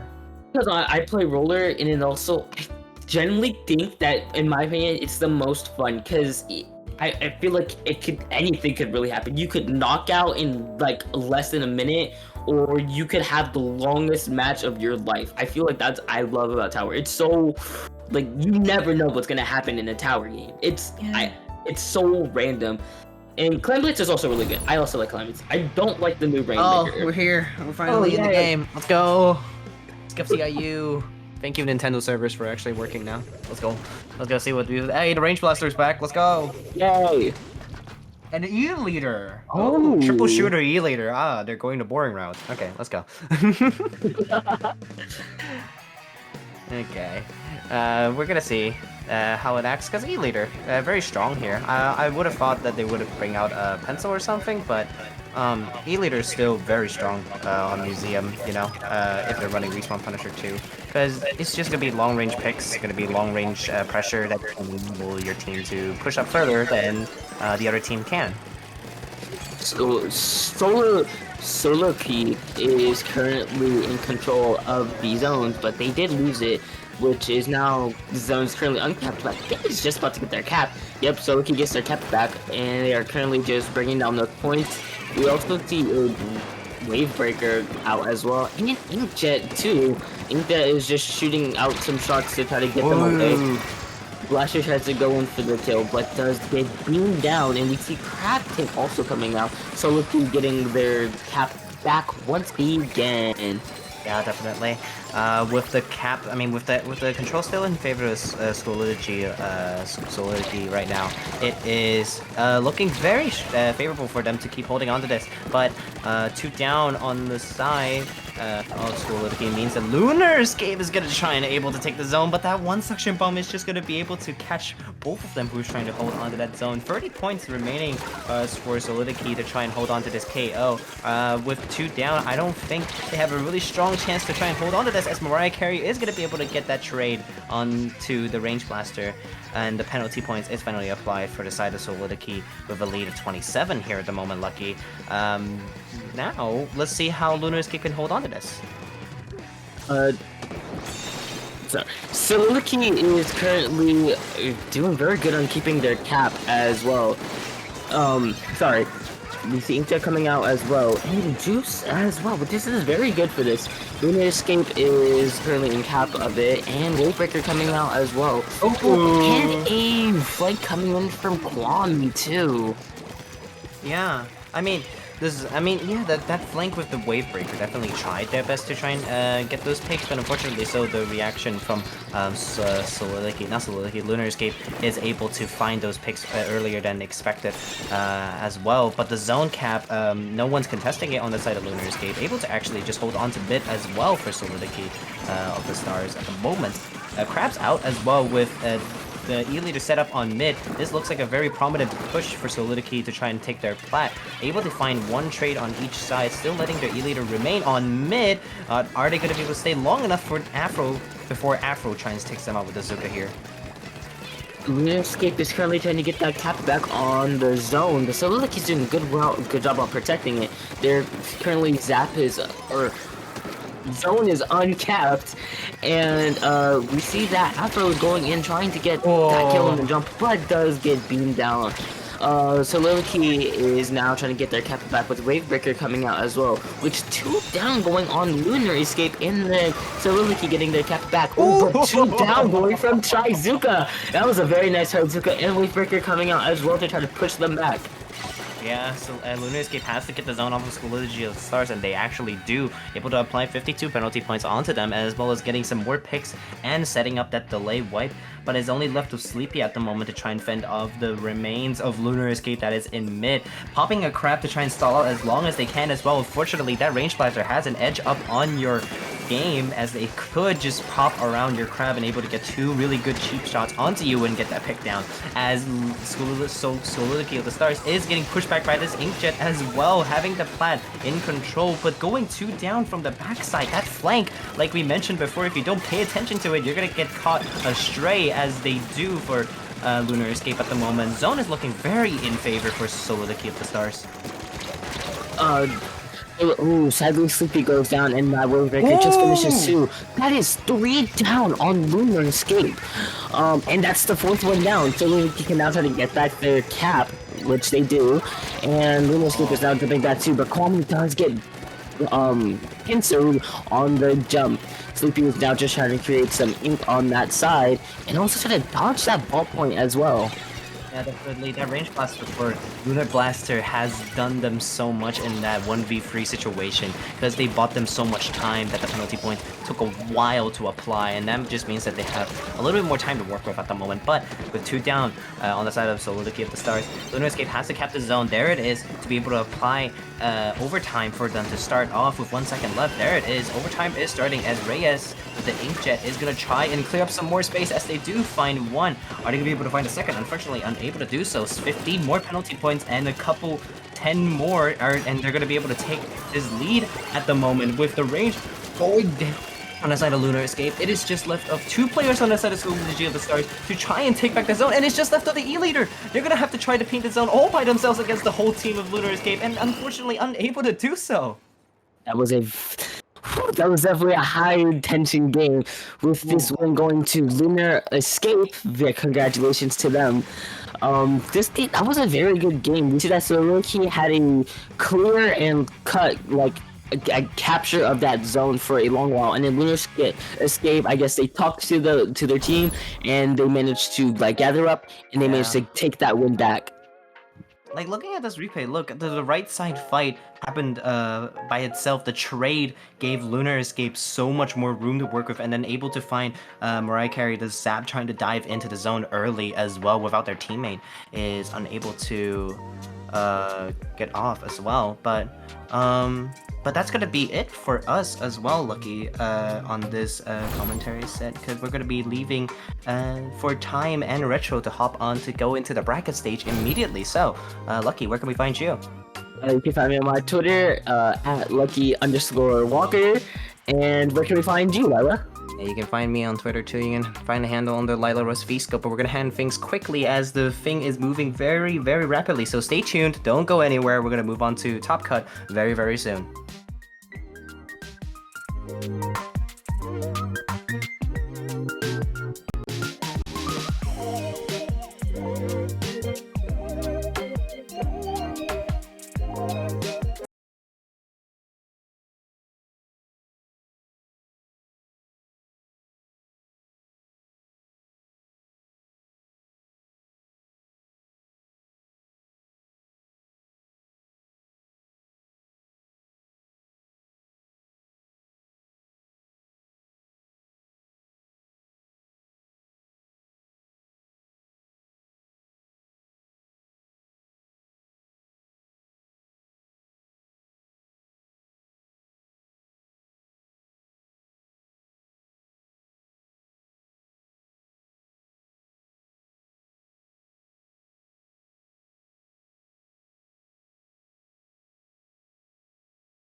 And I think you knew. I put my heart into us and you cracked it in two. But I'm so sorry to play games of blame. It can be easier to say it's your fault than facing the lack of gestalt. And I'm aware that it's my own baggage. But please let me plead, I'll shut up, but I just need you to let me have this. And I'm feeling so worn, waiting to find someone who can make me feel warm. And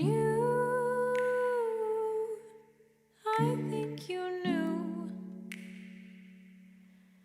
I put my heart into us, and I was the one to crack it into.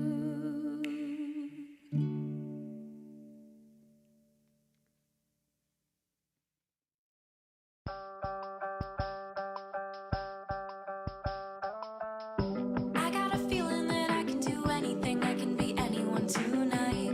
I can go higher than Kilimanjaro, so don't try to follow me too high. Air's getting thinner, but I'm not a quitter, running out of breath, but I'm alright.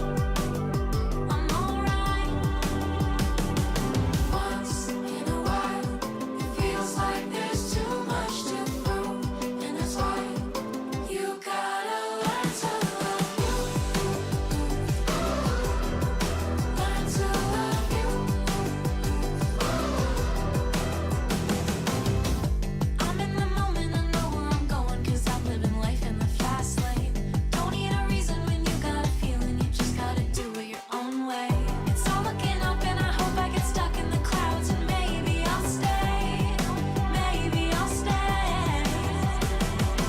Once in a while, it feels like there's too much to prove, and that's why you gotta learn to love you. Learn to love you.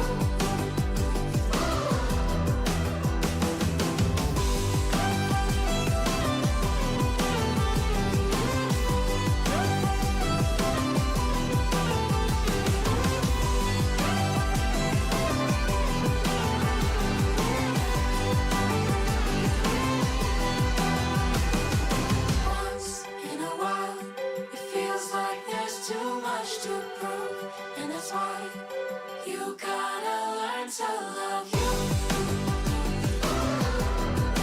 Learn to love you.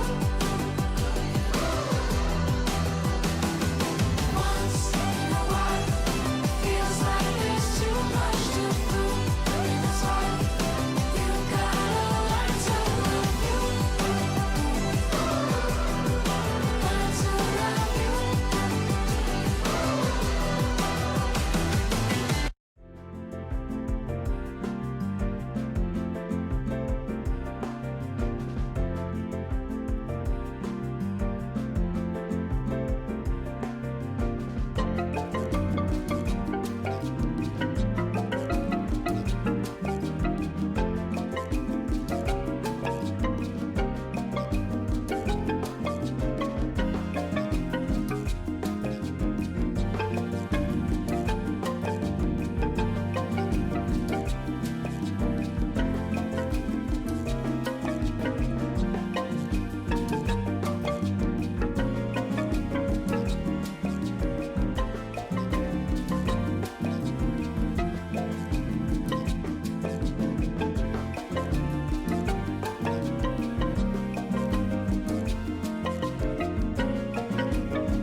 Hey guys, welcome back to From the Ink Down, or better known as From the Ink Scuff. I'm Time, and this is Retro. Hi guys. Yay! We're gonna be watching not Lunar Escape or Soliloquy. It's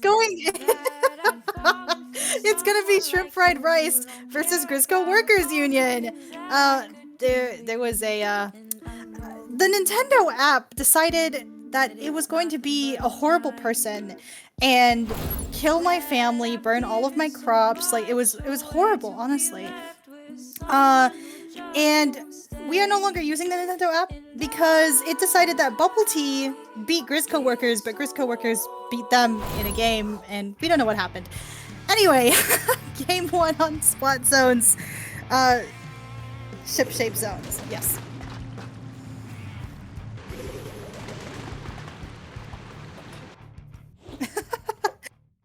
So we have Grisco Worker Unions actually running anchorless, which is kind of awesome sauce.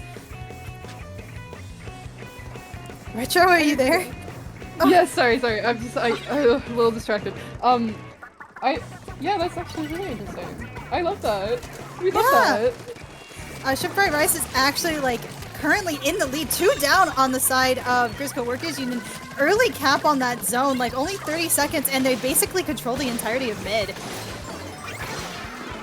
Oh, that is a strong impact. We're gonna try and push them back. Mall Santa feeling really festive. Gave someone a naughty cold present a little bit late to the year, but that's alright. Oh.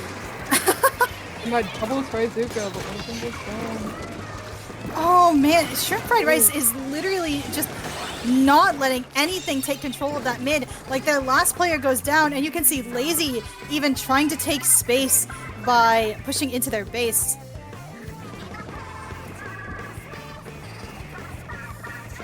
Anyway, you can see on Grisco Worker Union, like all they have to do is really build back specials. Sadly, they did get picked off when they fired their first Zuka. Another Zuka comes out though. They get a pick, die the zone, so they're gonna be trying to push back in.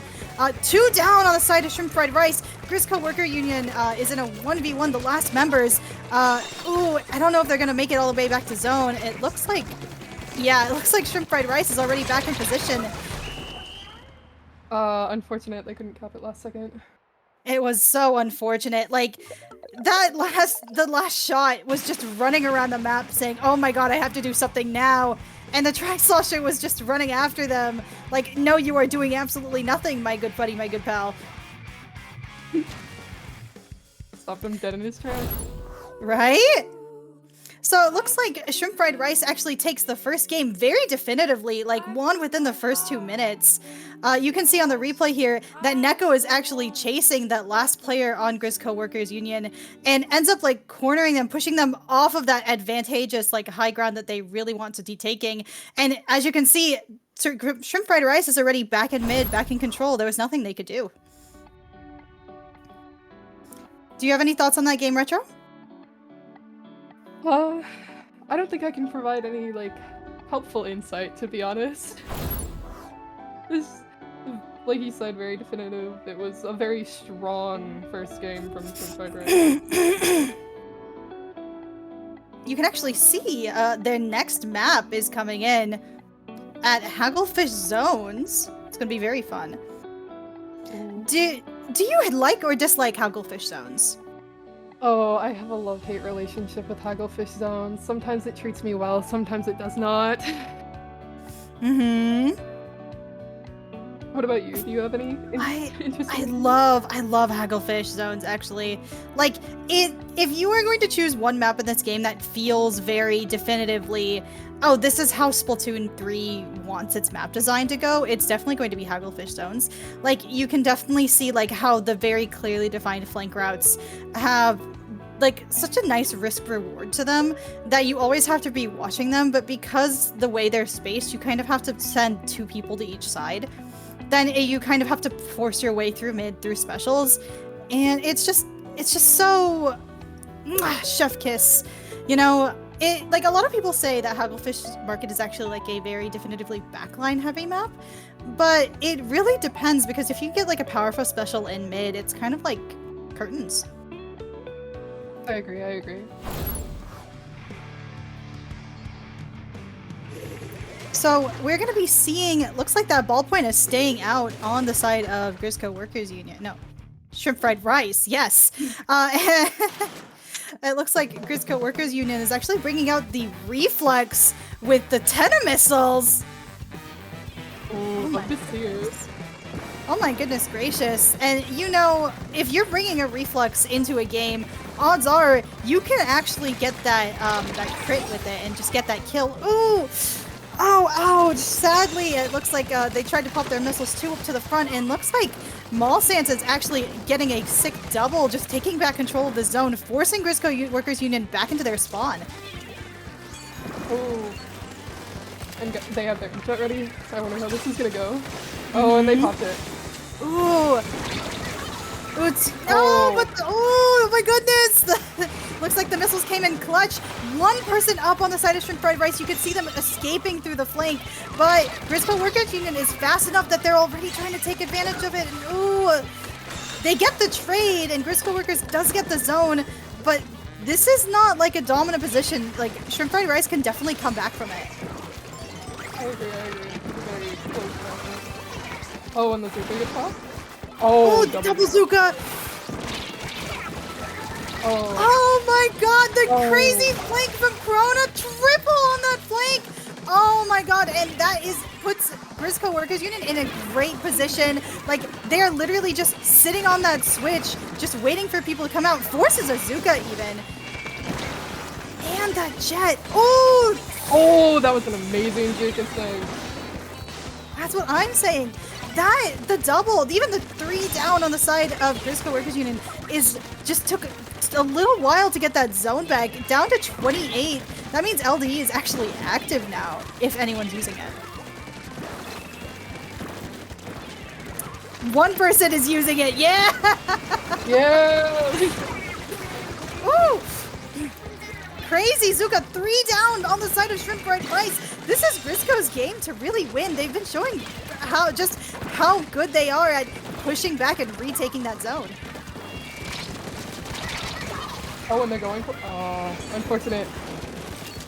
It's unfortunate, yeah, but you know, it still pushed everyone back into their spawn enough that they got a few extra points down on that table. Oh my god, the double Zuka Inkjet crossfire is absolutely crazy. And you see Krona running around. Oh my god, gets the trade even. That's insane. Oh. It is a reflex ballpoint 1v1 right now. Right? And you can see, like, even just a little distraction is getting that timer actually ticking down now. There's 10 seconds left. Are they gonna cap it? Are they gonna cap it? Oh my god. Oh, they capped it. Oh, just barely though. Jeez. 2 down on the side of Grisco Workers Union after that little skirmish. It looks like Shrimp Fried Rice is really trying to take advantage, force that zone. Bubble comes out. Ooh, but the Kraken comes out on the side of Shrimp Fried Rice, so... Or on the side of Grisco Workers Union, yes. So we can actually... Yes! Mall Santa! Oh, and Mall Santa gets picked off by Krona! Krona has been showing that they are... Oh my god! Oh. The Zuka and the Zuka! When will it end? And they can did pop definitely- cooler. Woo! Yeah, right? Oh, here comes a ton of missiles. That means that Grisco Workers Union is trying to push back in. Time is ticking down. 16 seconds on that clock, and they get that cap on that zone, but they sacrifice everything for it. Oh, and they got the wipe. Full wipe on the side of Grisco Workers Union. Shrimp Fried Rice is taking on that position to try and get Grisco Workers Union locked out completely. They even have a Zuka ready. Oh, they're popping it.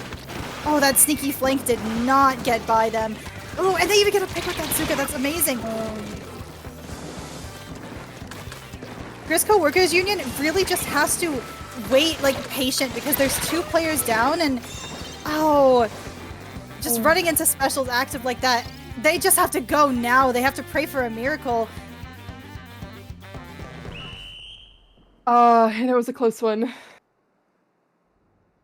It was very intense. I really enjoyed Grizz Co-workers Union thinking, okay, we had a problem with retake last game.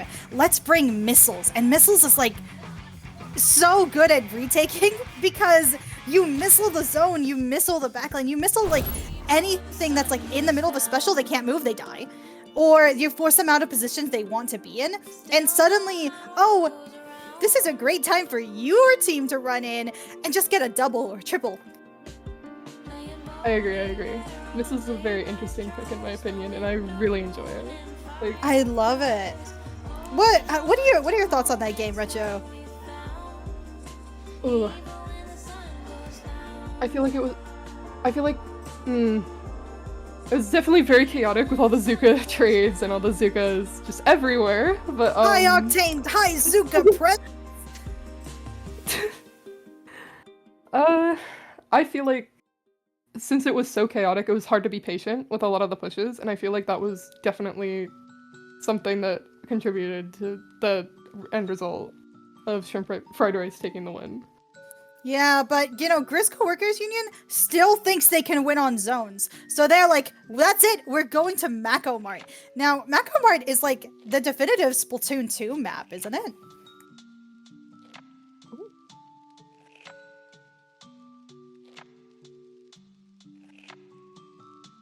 I've just been informed it's zones only. Don't speak to me. You didn't know?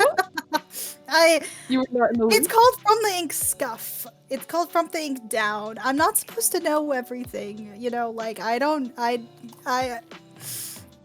listen. It's very listen, buddy. Listen, buddy. buckaroo. Anyway, this is next game. We're not talking about that.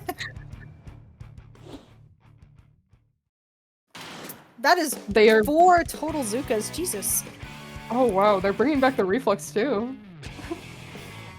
We'd love to see it. They're like, okay, I know what our problem was. We're adding another Zuka. We're adding another one. We're getting another More. one.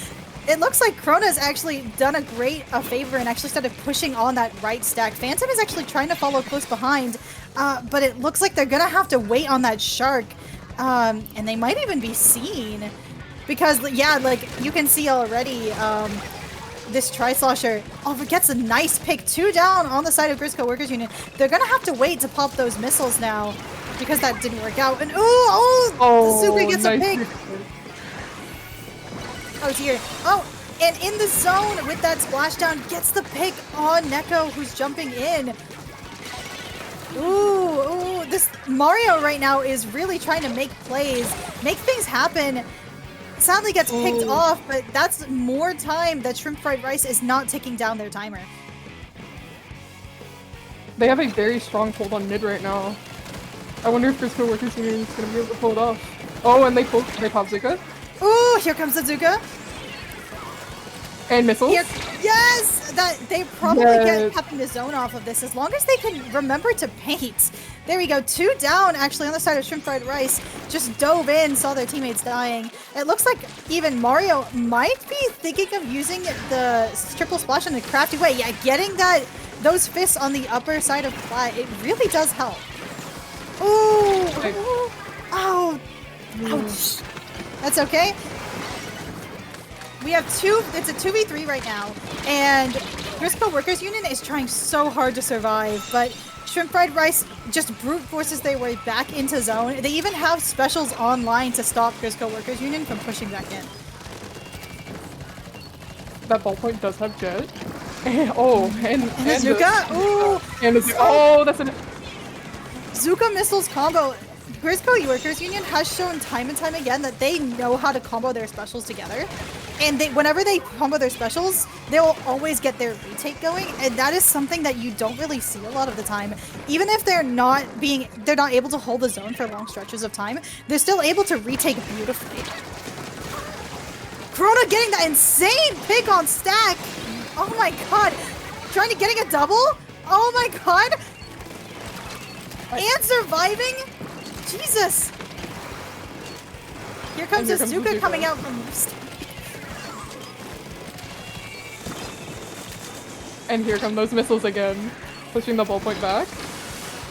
Oh, and the splashdown. It looks like Forcing there's them to 10 come. seconds. Oh my god, 10 seconds left on the clock. Ooh. Are they gonna be able to take it back though? Oh, and there goes that reflux. I think you answered your own question. I don't think they will. Oh, And looks like Grisco Workers Union gets their first game off Shrimp Fried Rice. This is still match point for Shrimp Fried Rice though. So we'll just have to see, can Grisco Workers really get that reverse sweep? ooh. I have no idea. I can't state my opinions on this. However,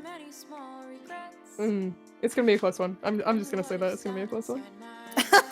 Of course, of course.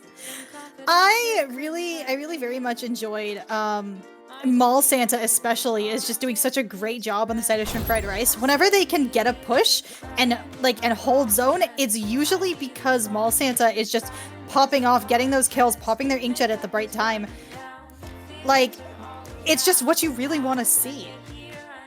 But on the side of Grisco Workers Union, you have Krona, who is literally running at people and just winning. Like, literally, nah, I'd win, and then just gets a double on, like, left stack on Mako Mart. Like, that's crazy. How do you do that? It's amazing. It's really, really amazing to see. You can tell, though, Shrimp Fried Rice is, like, pulling through because they're coordinating properly, and instead of going for specials for their retakes, they will usually get 1 or 2 players down and then they'll just get on zone. They will like literally collapse onto the zone and they'll just get through because they just take advantage of the weak points that Grisco Workers Union has presented them. It's really almost masterful how they're able to do that. But I wouldn't count Grisco Workers Union out. I think they figured it out. I think they cracked the code. They're like, okay, the missiles is working. The missiles is working. Okay, we've got this. The missiles is working very well. I feel like the displacement combined with the how well they were. Oh, they're starting. Never mind. I will continue Please that keep thought later. talking. Please keep talking. I was just saying, like, the displacement with the missiles combined with the Zukas and, like, the very coordinated special combos, like we talked about earlier, were very, very, successful. Yeah. Yeah, which is awesome. You can even see now, they're bringing back that reflex, and they now have triple Zuka. They're like, okay, the Zuka works. Let's add another one. Oh my god. It's like that 52 meme. Oh, Krona's not able to trade out on that left flat. And it looks like here comes the crab. A monstrous thing. Oh, picks up, gets a wipeout even. They're starting off with a strong lead. Oh, they're taking the lead. Okay. Yes. Oh, and they do have Zuko already. Oh, and they're popping it? Gets a pick. Oh. Pushing that reflex back. But also giving them fuel. Mm-hmm. I can definitely see, like, Shrimp Fried Rice is not in a position to completely lock out Grisco Workers Union just yet. You can definitely see how, oh, and just as I say that, they do drop on the stack and end up just getting picked off. Now it looks like, ooh, Kaylin almost went for that lockout position on top left, but they don't really need it right now because they're just gonna have to pick off Grisco Workers Union if they rush into zone. You can see the missiles are coming out. Gets 3! No, oh, 3 down on the side of Grisco Workers Union, actually. Oh, that's a wipe. Oh, I can't watch. The missiles were working. They were working. Well, Barnacle and Dime is definitely a special case. Like, if you get a lockout, it's really difficult to get back in, especially if you're not using your specials, especially if you're rushing in. Like, sometimes you really do need to sit back and just farm your specials properly. Make sure that the area you're running into doesn't have people already shooting at you. Because in the end, honestly, I think Grisco Workers Union had to make a miracle happen. Like, you can literally see in this replay, they had 10 seconds left. They were just running for it. And sadly, they just couldn't make that miracle happen. And just but they did take a game off Shrimp Fried Rice. They did. That was very impressive. That was a very impressive game. We love that. It was insane game, actually. These are very intense matches, and if this is one side of the bracket, I'm excited to see what's going on elsewhere. I agree. I agree. I will drink that last cup of coffee.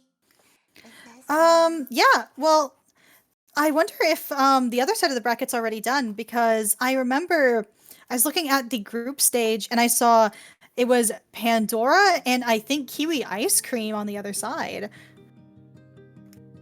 Every passing minute is a Oh. thought of you not in it. Do you know anything about them? I know Pandora. Pandora, I actually met them when they were first like getting into competitive, which is awesome. Oh, we're actually gonna go look at the other side of the bracket? That's crazy cool. Let's go. Pandora actually got second in from the Ink Up last week, as opposed to from the Ink Oh. Down. So definitely a contender to win the entire thing at some point. Maybe even today. Maybe today. Who knows? And on one side we have Pandora, who has become very good over what it feels like a very short amount of time. Like I met Nom when they like first entered the scene, and they were like, "Oh my god, hi!" And it's so nice to see them, grow. And on the other side, you have Kiwi Ice Cream, who is like has been consistent in attending FTIUs, like. Every week I feel like I'll see them and I'm like, oh my god, I recognize you! Yay, I don't have to do extra steps for verification. You're awesome! I believe they've even gotten quite a few gold brackets under their belt, so they're also nothing to sniff at. This is gonna be an interesting matchup for sure. Right? Very exciting to see. So yeah, I just if I'm just thinking, right? Because Grisco Workers Union barely got out of their group theoretically over bubble tea, and I'm wondering now that we have two like full gold, like people who I know are gold bracket going against each other. I'm really excited to see. I don't really know a lot about Kiwi Ice Cream other than the fact that I've seen them a lot, and I know Trinity a bit from talking to them about some Ludi stuff like 2 seasons ago. But aside that, I don't really know them. Do you? I do not. I've heard of them though. Well, that's better than nothing. Yeah. Hell yeah. All right. Well, let me take a look see at what the maps are going to be.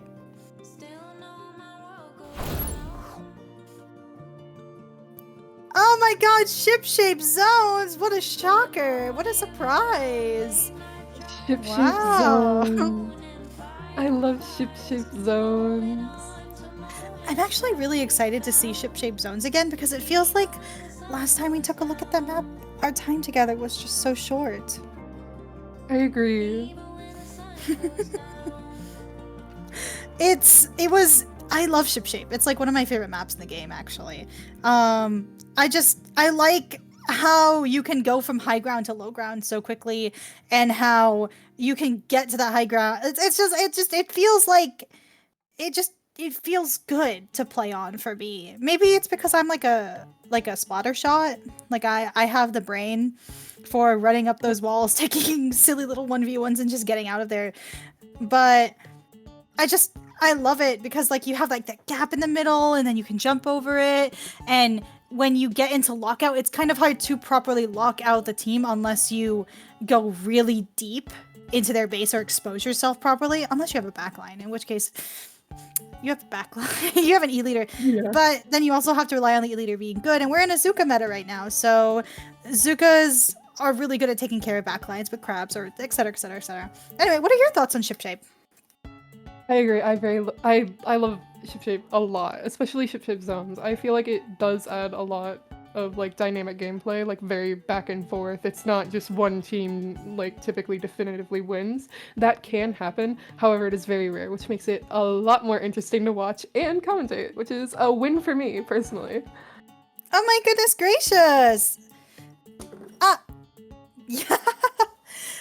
Honestly, I feel like some like games on Ship Shape are either you get a wipeout and you can kind of lock down mid, or you don't get a lockout and you're skirmishing it for the rest of time. I agree. I also know that in zones specifically, I have seen quite a lot of people just need to remember to like be a little patient with their pushes, just to like take a moment and say, okay, how many people have special? Okay, where are the enemy team on the map? Because like it really does feel like zones is really this let me restart. Zones is really the mode for competitive Splatoon. Like a lot of people even say zones only is the best, you know? And the reason why they say that is it defines really how we play Splatoon, like how to hold down and lock down an area, how to have dominant map positions, and there's so many little intricacies that when you have a moving objective, you lose track of them so easily, and then you can't really get those easy knockouts that you would see in zone.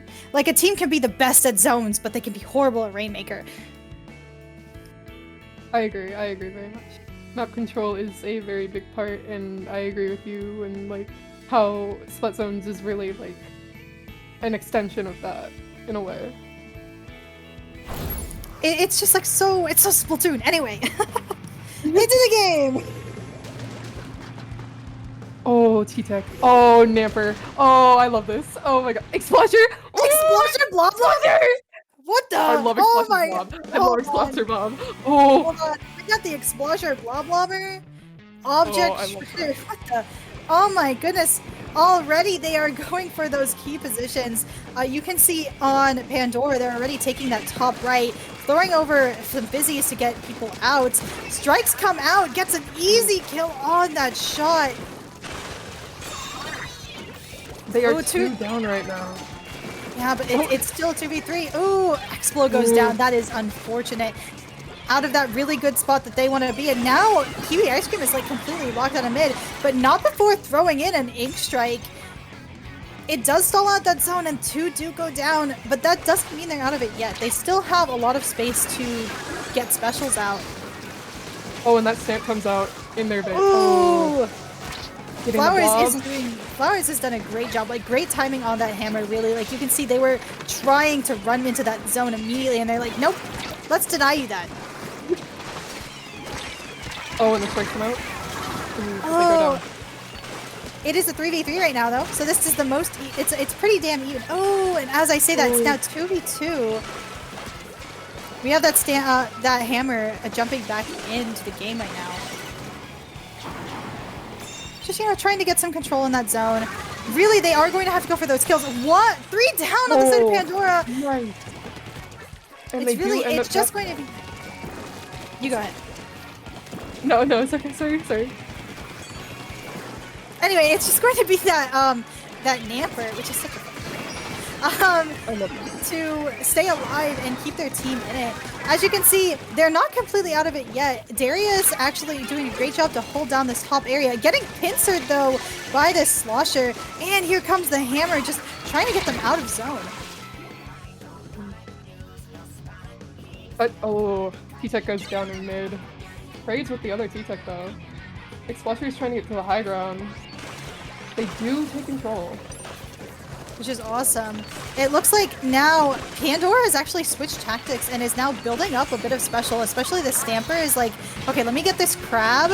2 go down on each side. Looks like Pandora is going to be capping the zone, firing out on the retreating Expo and Blob. Oh, and they're forced to jump out. Right, yeah, and here comes this rain. It's gonna get Kiwi Ice Cream back into the zone a bit more. As you can see, now they're already like taking control, running through that rain. Here comes Darius. Ooh, pushing, they're making a great choice not to properly push that Stamper down that long hallway. they are definitely thinking about the consequences of their actions. Oh dear! And down goes that T-Tech. But Kiwi Ice Cream is still in control of the zone, and that's what they really want to be doing right now. Flower is coming in with this crazy stamp, trying to, ooh, spots the jump in, doesn't get the kill. 2 down on the side of Pandora. This is looking really good for Kiwi Ice Cream. They now properly have mid locked down. The problem is, can they hold it? That is always the problem in Splatoon. Oh, my, and 3! there you go, Triple from fucking, sorry, triple from oh my god. Sorry, that was so hype. Jeez. Oh my god. From the little face. Oh, and a double. Oh my god, sorry. Oh, that was so my swear came out. That's how crazy that was. From Theta I Theta, apparently, evidently. They got a game-saving triple, then they get another double as Pandora just starts running in hoping for a miracle, and that really defined that entire game. Jesus Christ. Yeah, so Theta I Theta's crazy Zuka into double right here that we're about to see on the replay. Literally, it changed the trajectory of the game. Like, Pandora just lined up for it. Oh my goodness. I did not see this game. I was like, Pandora has lockdown. Okay. And then, oh, okay, well, they've gotten out of control. And then they didn't properly weed out Kiwi Ice Cream the first time. And then the second time they did. And then, oh my god, sorry. Retro, what are your thoughts on that game? I think it was very interesting. That was a textbook. That was just perfect usage of those very narrow hallways, and it was that is Trizuka. That is in fact Trizuka. Trizuka meta, just react. Just react. Literally. So we're going to see another familiar face here on Barnacle and Dime. We could definitely see. Okay, Barnacle and Dime is a little different from ShipShape because to get your safe space from your spawn, because in ShipShape you have like a plat, you drop from your plat into your court and then you can run straight into zone, and it's a very short walk essentially from spawn. But on Barnacle, it's not a short walk at all, it's actually quite a long swim. And if you can take over like one of the team's plats or the stack by zone, you essentially lock them out of zone until they can force you out with specials. And even if they force you out, you can just go right back in because there are so many little ledges that you can hide around. I agree. It really makes you stop and like think about how you want to push in, and I find that really interesting in map design. Because there is like that silly little flank on the left and right side. Yeah. And one thing I don't like about that flank is the wall is not inkable. It is not, and that's so unfortunate. It's very annoying, especially when you're running down it. But if you have a nice little shark set up on that left flank, especially at the start of the game, you can just pick everybody off on the enemy team who is piling into that zone, especially if they're like not looking for it or they're not clearing out that left and right flank. You can really just it's such a good opening. That's what I'm thinking.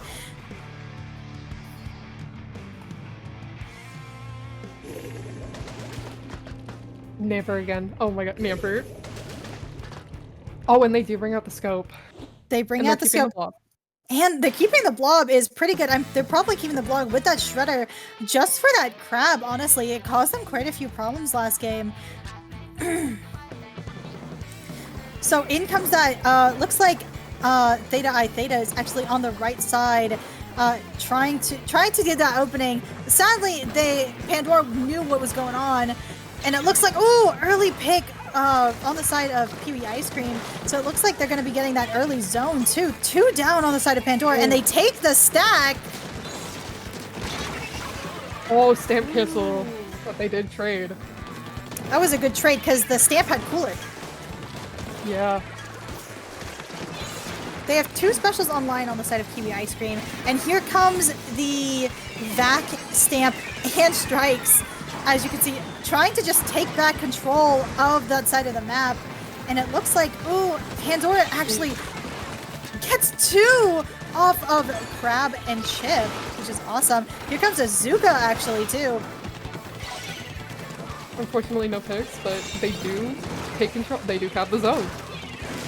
It forced everyone out of the way just enough so they could get a nice cap in the zone. Nom is pushing forward, realizes, oh my god, my team is dead, I need to leave, and gets out of there. But it looks like the Scamper actually comes in, fighting, skirmishing that pack, like gets the pick on the scope, which is huge for Pandora especially.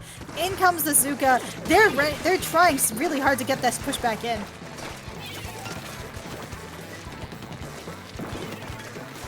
Sultana is fighting for their life. Oh, they both are.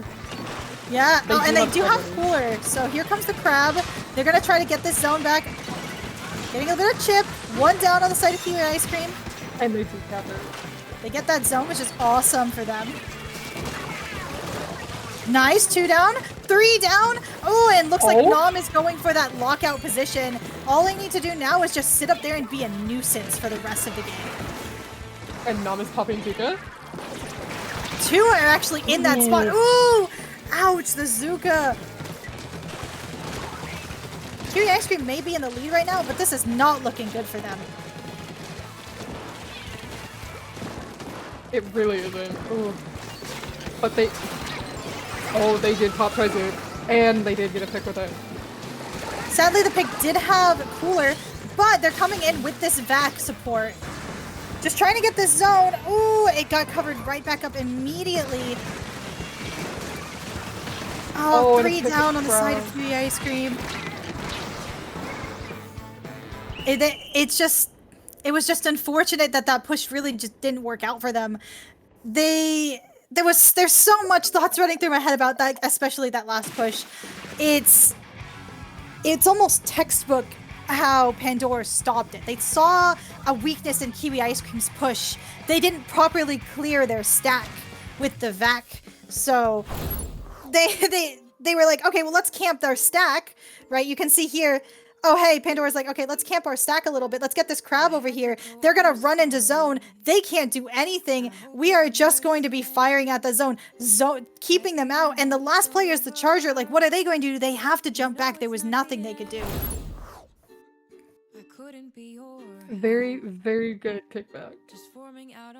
Well, take back, quote unquote. They did have the zone already, but you get what I'm saying.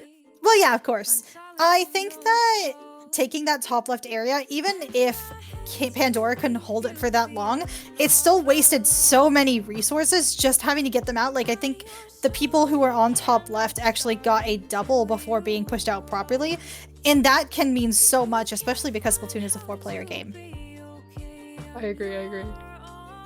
Right? Back to an old favorite, Hagglefish Zones. Any thoughts? It's hard to say. It's hard to say. I feel like we've already like said that all I can personally think about when it comes to this map. That's fair. That's fair. You can definitely think, like, I'm thinking about what Kiwi Ice Cream's going to do, because like Kiwi Ice Cream and Pandora especially, you can see Pandora's comp didn't really change from the first game to the second, but Kiwi Ice Cream bought out actually a Charger. And Vac is actually insanely good, especially on Hagglefish zones with a bit of special power up. You literally just insta-cap it.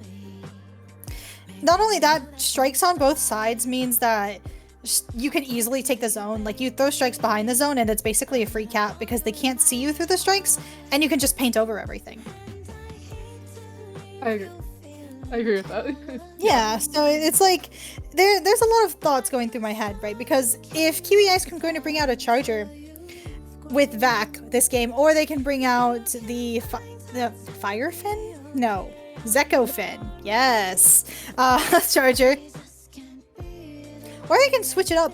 They'll never expect it.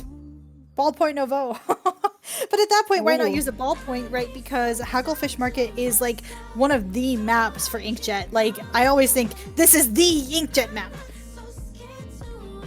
They are bringing a blob, so I'm wondering, you know, what their thought process is. I agree. I feel like touching on the object shredder part, I do agree with you, like what you said earlier, like they're bringing it to fight the crab, but I also wonder if they are even going to bring it this round, because they can really abuse that terrace with Blob, so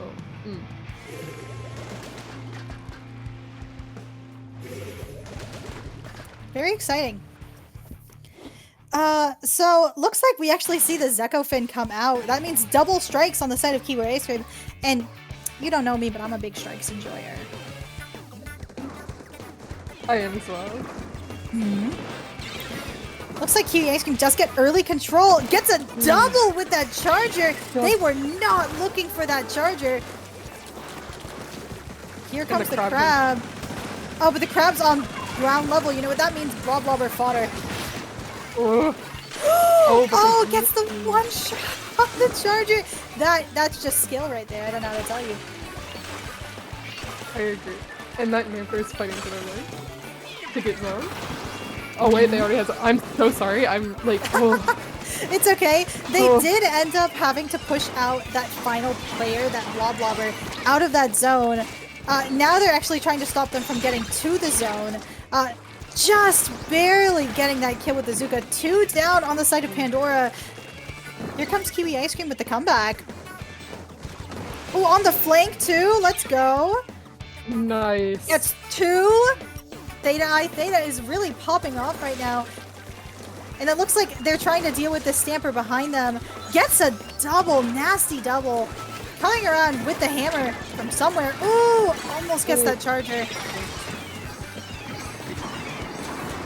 Strike retaliation is crazy right now. Let's go. So then now it's just the Namper on the side of Pandora. They really have to push that guy back or just get him out. Ooh, ouch. Did not see that stealth jump coming.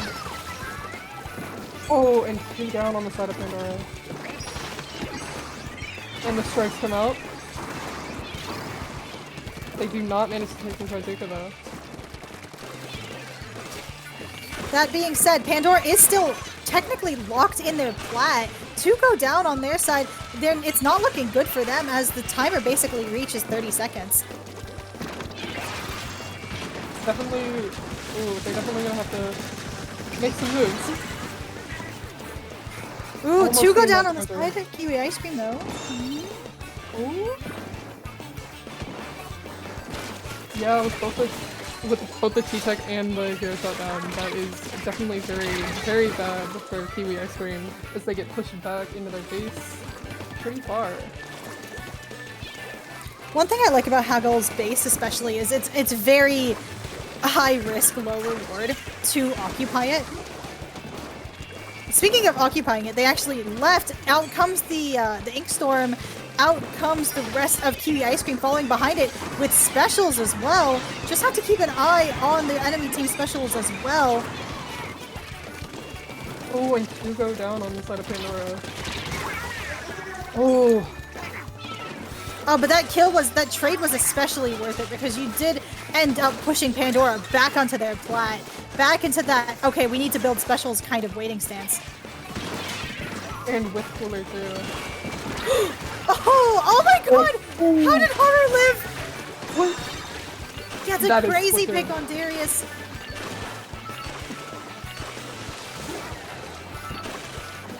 Providing Looks the like base down. Oh, sorry? Don't worry. Kiwi Ice Cream has specials online, ready for their next push in. They have strikes coming out, and they have Zuka as well. Zuka actually ends up going down, but not before trying to cap the zone at least a little bit. Here comes the crab. Here comes Flowers. Gets a pick! I was playing a little crazy right now. Goodness. Yeah. Oh, and the Stamper. And it comes out. Oh. Running straight for that charger. That Zuka actually just getting rid of threat number 1. Gets another. Jesus, here comes the Blob Blobber. And down goes that charger. 3 down in their base. Oh, and they took the lead. Kiwi Ice Cream literally just has to rush its zone. Like, there's nothing. They cannot wait a second longer. And it looks like they just couldn't get there fast enough. And that is game 3 for Pandora.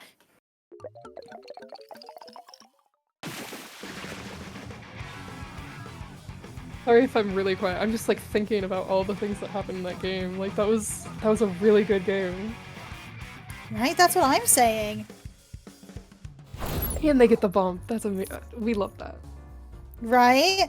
I do think like at the end of this game, especially like Flowers literally just popped off crazy core. Like runs in with the stamp, gets like a triple, dies anyway, but the player who was looking at them from Kiwi Ice Cream could have been rushing zone and Flowers was really stopping them. Like I just feel like that was just such a play of the game. I agree. It definitely was. Right? Do you have any other thoughts about that game? I feel like both sides were very like efficient with their special use. Like noticing that's very, very interesting. I like that. Oof. Pandora was just like very, very good at getting takebacks, but they both were, honestly. It was very back and forth. And I feel like this is like one of those matchups where it's like very even. Like it's an even playing field, and those are always really interesting to see. Right? I do think like a lot of zones play especially, it's just like actually I'm gonna talk about Flowers. Those ultra stamps were absolutely insane. Just literally every single time one was popped, it almost always caused a nuisance for Kiwi Ice Cream. Like going in, getting that double, like even when, for instance, the Namper was the last person up and Kiwi Ice Cream was like, okay, let's go kill this guy, guys. And then all of a sudden they jumped in and they got a trade? Like that's insane. And they're probably running QR on their build, or at the very least a little bit, because let's be honest, it's a Splatana. It's a wiper. And it's just so, it was immaculate almost. But on the side of Kiwi Ice Cream, you could really see, like, I agree with you, their special usage was also amazing. Like, I really loved how they would combo, for instance, the Rain and the Zukas together a little bit. Like, the chip from both of them would really help the area denial. It worked wonderfully. I agree. Oh, and Robo Ramen. Oh.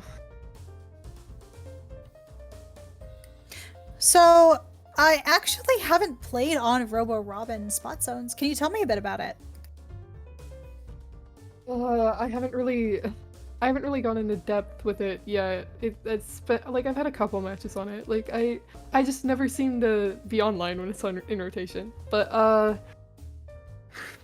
very I just don't know enough about it to comment on it, to be honest. Like I get it.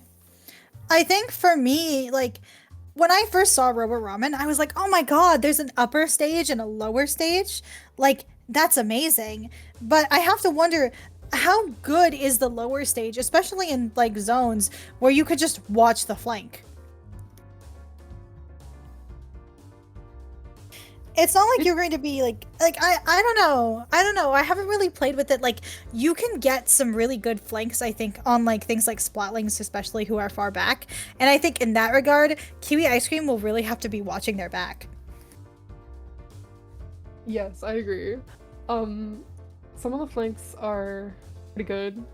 It really depends on what weapons they're running. Like you said, like getting picks on backlines would be pretty good.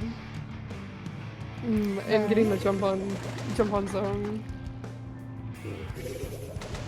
This is gonna be a very interesting game.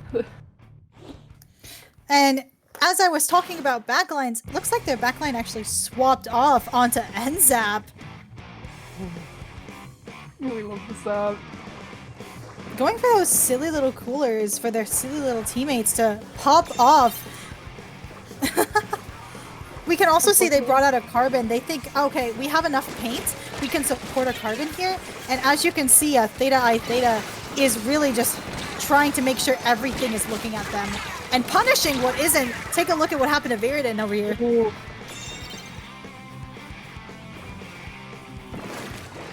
We really love the all eyes on me player. Like, it's so silly.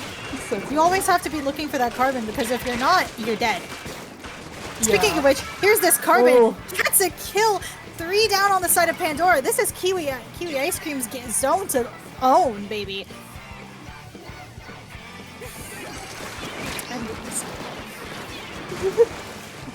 I thought it was funny. Oh my goodness, yay! Anyway, we can see Kiwi Ice Cream is taking that strong position against Pandora as they're having to push out a spawn. Gets a pick, goes for the other. Oh, almost had that sick double as Pandora takes back that zone. But 68 is still a pretty good push on this map. I agree.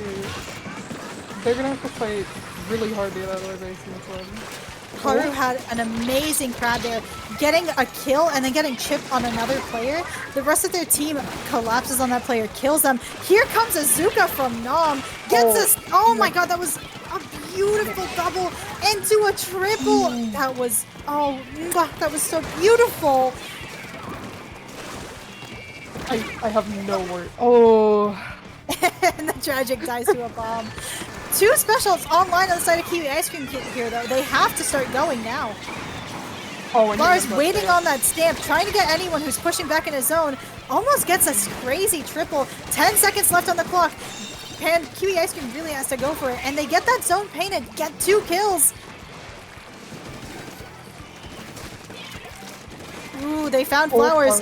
The back side of the map. Doesn't quite get the kill. Still good, though. Looks like we're seeing also a the Stamper with Crab come out. Ooh. Ooh. And the cooler comes out. Oh. And the Crab comes out. Oh, but also so do the strikes, and they shred that crab. But also the stamp is coming out, and we all know how oppressive that stamp is. Right? Flower's actually taking a great spot, burning out the end zap, like the main painter on Kiwi Ice Cream, just forcing everyone to look at them so they're not looking at their teammates, and so it gets picked off by the other look at me guy, though.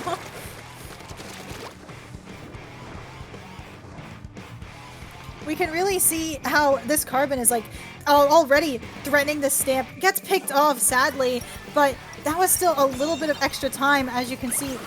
Flowers gets picked off.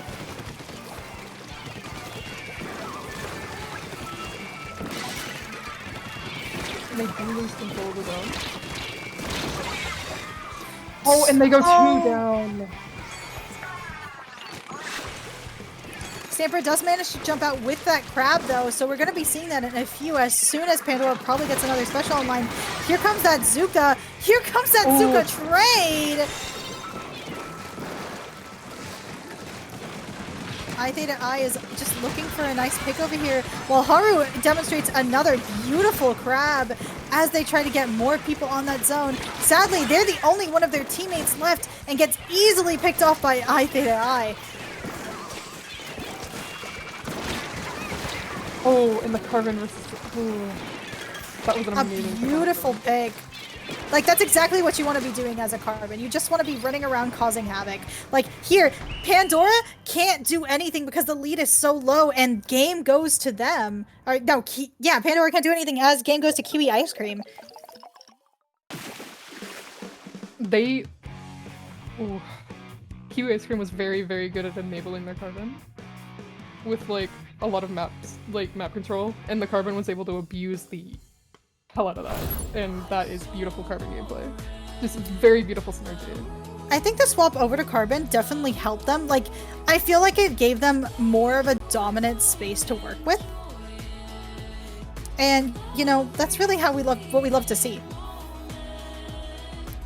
Like you could see here, right at the end, Pandora could not do anything as Kiwi Ice Cream just held that zone for just a little bit longer. Like, you always have to keep your eyes on that timer. Like, once you reach around 20 to 25 seconds, you have to just run for that zone, because if you're not already out of your spawn and in a good position, you just have to run and hope one of your teammates does something, or maybe you do something and hope your teammates can paint, and it's really a scramble. Yeah, it really is. I didn't actually see like that lower area get used a lot on that map, and I feel like it just makes me wonder, is it even worth it to go down there? really depends on the mode, and like with tower control, I know a little bit about tower control. I love Robo Ramen, tower control, and Swiffer, but that's besides the point. It forces you to go. I love Swiffer. Okay, off target. But with tower control specifically, it forces you to go down there, and the path of the tower is like it's a mix between up top and down below, and it really forces you to be sneaky and like kind of go at it from like odd angles. And they do have a very like with spot zones, it's like it's not that useful in most cases, but there are certain cases where you can abuse it and get the jump on people. Like I noticed a few people in that game specifically climbing that one wall, like right in the middle of zone, like off to the side. Yeah, I understand what you're talking about. Speaking of map geometry, Mahi Mahi did get an update. I believe one of the I was listening to the stream earlier and I did hear, oh yeah, they were talking about Mahi Mahi's geometry changing. What are your thoughts on that? Me personally, I feel like it was definitely an improvement. With zones, I don't really know how much changed with zones. Like it was like I haven't seen the previous form of Mahi in a while. Like when a map gets changed or anything like that, I just like forget the older version. So I can't really comment on like me personally playing it feels a lot more smooth, and like I feel like there's just a lot more opportunities to take it back. I get it. Yeah, Speaking of which, it is match point. Oh, they do decide to keep that ends up. They're like, okay, that was working, but they swap off of that carbon. I'm surprised they didn't actually bring out the Explo, because Explo is really strong on this map. I agree. Explo is like I love Explo like on this map. To be fair, I wonder how many teams have brought Dynamo to this tournament as well. Speaking of teams doing things, Flowers getting a crazy triple. Oh my goodness gracious! And they take that was amazing. And they do have that stamp ready. Stamp and Zuka ready. They're both online. Zuka comes out, gets a pick. 2 down. Oh my goodness. And that stamp goes out. Key Ice Cream is going to be facing an uphill battle coming back. Like that early wipeout was crippling. Oh, but they do manage to get the Tri-Slusher and the wiper down. And they pull out the sharks. Nice. Gets that pick. Oh, looking for another nice. with this Zuka. Gets the other. Okay. 2 down. 2 down. They're looking for that last one. They go down. Now it's just the wiper. The wiper is going to be jumping out. Oh, that's a stamper. Okay, listen, buddy. Anyway, two specials are coming out on the side of Pandora. 2 go down on the side of Kiwi Ice Cream. Trying to get control of this mid back. They do manage to take it.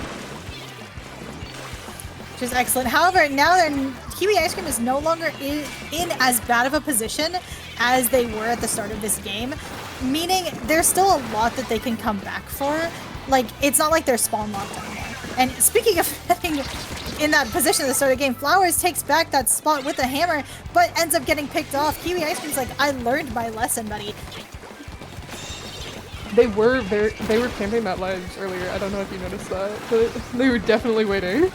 They were looking for an opportunity, and it's just really hard to find one against Kiwi Ice Cream. Like, they're really trying to play in such a way that it's going to make it hard for Pandora to take advantage of. Sadly, though, Pandora does end up winning just some 1v1s and pushing Kiwi Ice Cream all the way back into their spot. Oh, and the strikes do come out. Strikes with the bombs. They get that zone back. 1 down on the side of Pandora. Looking for another pick. All of them are on that right side. You win that 1v1 against that wiper. Wit's cooler, by the way. So that means Kiwi Ice Cream is going to be back in that mix really quickly. Ooh, ouch. That was an insane crab from Haru. Haru has been like consistently showing us, hey, this is what good crabs look like, by the way. And you know, I'm all here for that. I agree. I love good crabs. They're so satisfying to watch. Right? Oh, unfortunate. It looks like Kiwi Ice Cream actually does end up taking this. It gets a wipe on Pandora. They're already moving to take that advantageous spot against Pandora. Pandora's not quite locked all the way into their spawn, but Kiwi Ice Cream's definitely trying to force them in there with those strikes, with that suppression fire. Oh, Zuka does come out. Oh, no picks, unfortunately. Doesn't get a pick, but does end up pushing Kiwi Ice Cream off of that zone just enough so that Pandora can get back into the action. Oh, and they do have cooler ducks now. Right. Oh, and there comes that ledge camping. Oh, we love to see it. Lars is just looking for these picks. Pandora is actually like proven this match especially that they're like, I'm not afraid to take this core area. Even if I die, I'll come back stronger. And you can see they're basically locking out Kiwi Ice Cream. Even though there are only 2 players on the field on Pandora's side, it's going to be like on the wire if they can get that zone back. Oh my goodness, at 5 seconds left. I don't know if you saw that Zuka. That Zuka got 2. It was so lucky. It wasn't lucky. It was a good Zuka. It was talented. It was amazing. Lars coming in from the island, actually, by the way.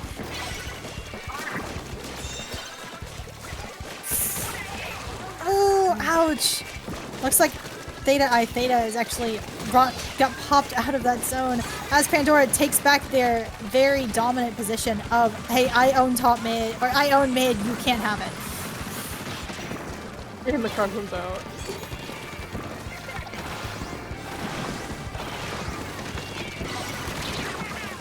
Oh!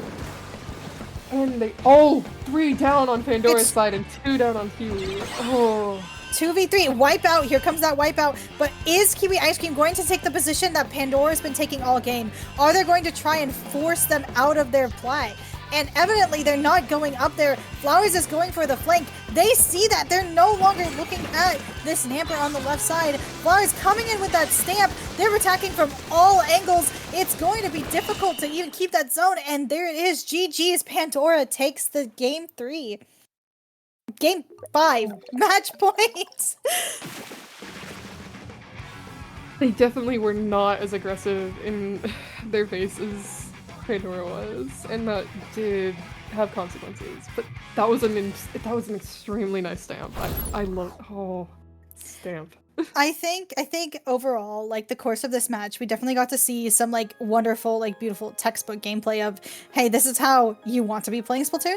And it was really enjoyable. Really, they kept trading games back and forth, back and forth.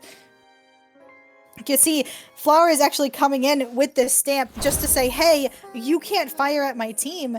Like, literally blocking shots, as you can see, as the rest of their teammates are painting that zone. This was just a perfect matchup. Like, very back and forth. It was amazingly interesting. It was beautiful. It was. I do think that at the end of it, like Kiwi Ice Cream was in so many good positions that they could have really pushed up and been aggressive in the way that Pandora was the entire game. But they seemed scared to. They didn't want to get picked off. They didn't want to lose their position. And ultimately, they kind of got punished for it because whenever Pandora would come in, it didn't matter if they died because every little second counts in a game like this. Yeah, indeed. Anyway, let's take a little break before we get to finals. We do know both teams participating, and this is going to be a real treat to watch.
And then on the left side with shrimp fried rice, you can really see like Lazy and Neko just work together as a pair so well.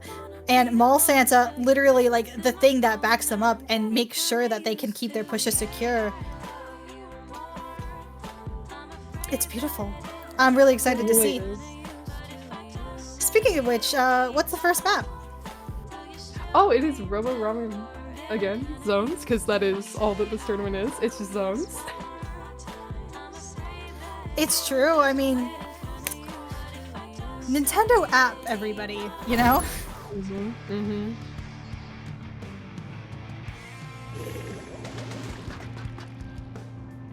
We are seeing their Pandora's same comp, while we're seeing Shrimp Fried Rice actually swap off of that ballpoint onto Rapid and Machine? Well, we saw Machine, but the Rapid. Very interesting choice here. I'm excited to see how this plays out. Right? This is like they're definitely going for more of a chip damage comp, especially like the Zuka with the chip damage. Ooh, and as I say that, Nom actually pops one of those Zukas that we've been looking at for so long, and gets that pick, gets the double. Ooh, it looks like now all of the people on Shrimp Fried Rice have to jump out. So now Pandora is in a great spot to be aggressive. Oh, and they are just dodging all those Trizuka shots. Right? Ooh, just 3 down on the side of Shrimp Fried Rice. Pandora is like, yeah, baby, let's extend that lead. We are so aggressive. What are they going to do about it? Evidently, they need to find a solution, and they need to find one within the next 45 seconds. Ooh. Oh, they popped it. And they are able to neutralize zone. Okay. Alright, and that means Pandora now has 3 down, so it looks like Shrimp Fried Rice is going to be taking that aggressive position that Pandora had earlier. Not nearly as aggressive as Pandora had it, though. Oh, but the kill off the crab is insane! Oh my god, the double. Oh, that was great. That was great. Looks like we're seeing... Oh, and here comes... All of them are just prey for flowers, truly, as they come in and get basically what is a triple, and ends up getting chip damaged out by that Rapid. They said, no, you are not taking this position that we want so badly right now. Booyah comes. Is that a Booyah? Yes, the Booyah onto the zone. Oh my goodness. Oh. The crab into Zuko 1v1 is crazy on that right side. Meanwhile, Shrimp Fried Rice is fighting for control of the zone, and they get it. Barely. Oh, and one goes down, 2 down, 1 down on each side. Nom says, okay, let me just get a quick kill and then get out of here. Gets that Zuka out, though. Trying to get that pick. They know someone's over there. Oh, and both of the Splatonas go down, and they do neutralize that. And that Booyah comes out. Oh, rapid chip combined with Booyah. Oh, ouch. That jump into bomb is so crazy. That'd be, well, you know, Shrimp Fried Rice is in a great position right now. Like, all they need to do is really just make sure Pandora doesn't come for that zone. And speaking of coming for that zone, we see someone actually on the side of Pandora on the underside of the map. Oh, ouch. The stamp.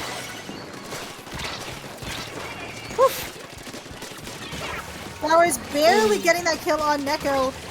Gets the kill on Mall Santa. I think that means that Pandora is back in the position they want to be. Oh, and the Booyah just get shredded. Get shredded, jeez. However, Shrimp Fried Rice has 3 specials online. Two, they have to. Yeah, here comes those specials. Here comes that Jet. Here comes that that Zuka, and here comes that Cooler, all coming out, trying to get control of that zone. Woo! Oh, looks like the stamp right underneath their nose. Stops their push. 18, 17, 16, 15. They're gonna be fighting for that zone. They need to go now. Oh, and they did try to fight on that wall, but Flowers did see right through that. Oh, and they do get picked off by the Jet. They just need to paint. Just paint. Just paint. You've got this. Oh my god. 2 down on the side of Shrimp Fried Rice. 3 down. Oh, and Pandora gets that zone back, and that is Ooh. GG.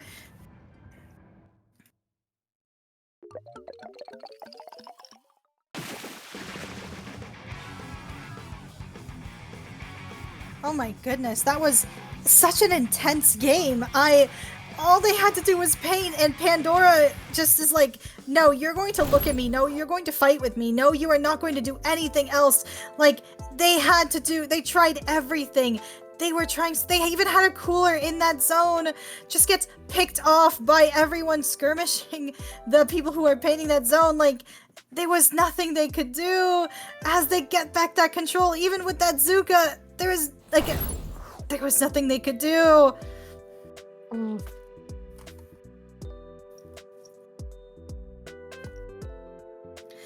Anyway, do you have any thoughts on that game, Retro? It was definitely a very strong display of skill. At the beginning, Shrimp Fried Rice did pop that cooler immediately, which would have given them the advantage. And while they did get picked off, they did come back very quickly. So that definitely could have been abused. Pandora just shut it down, like, very quickly. Right? I feel like a lot of what they really wanted to do was they just wanted to clear out all of the space that Pandora was taking, and with both of those, like the Splatana and the Wiper, like they were working together in such a way that, oh, you have to be looking at one of us at any given time, so you can't really take a properly advantage 2v1 against either one because they're just going to be bouncing off of each other. I agree. I love the synergy between the Splatanas. Amazing. I did enjoy watching members of Shrimp Fried Rice, though, just pushing back in with that chip comp, coming in with those torps, coming in with that machine. Like, it was just unfortunate because a lot of times when I was looking at the machine, Pandora was like, oh, you're a machine? Let me just shred your booyah for you. Just for fun. Just for a little treat. Yeah, they definitely did punish that very hard. Yeah. Alright, let's see what the next match is.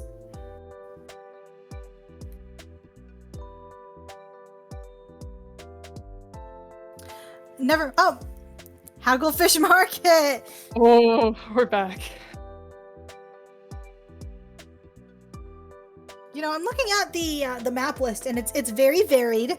You know, you have all kinds of maps and modes, and really, all you need is splat zones.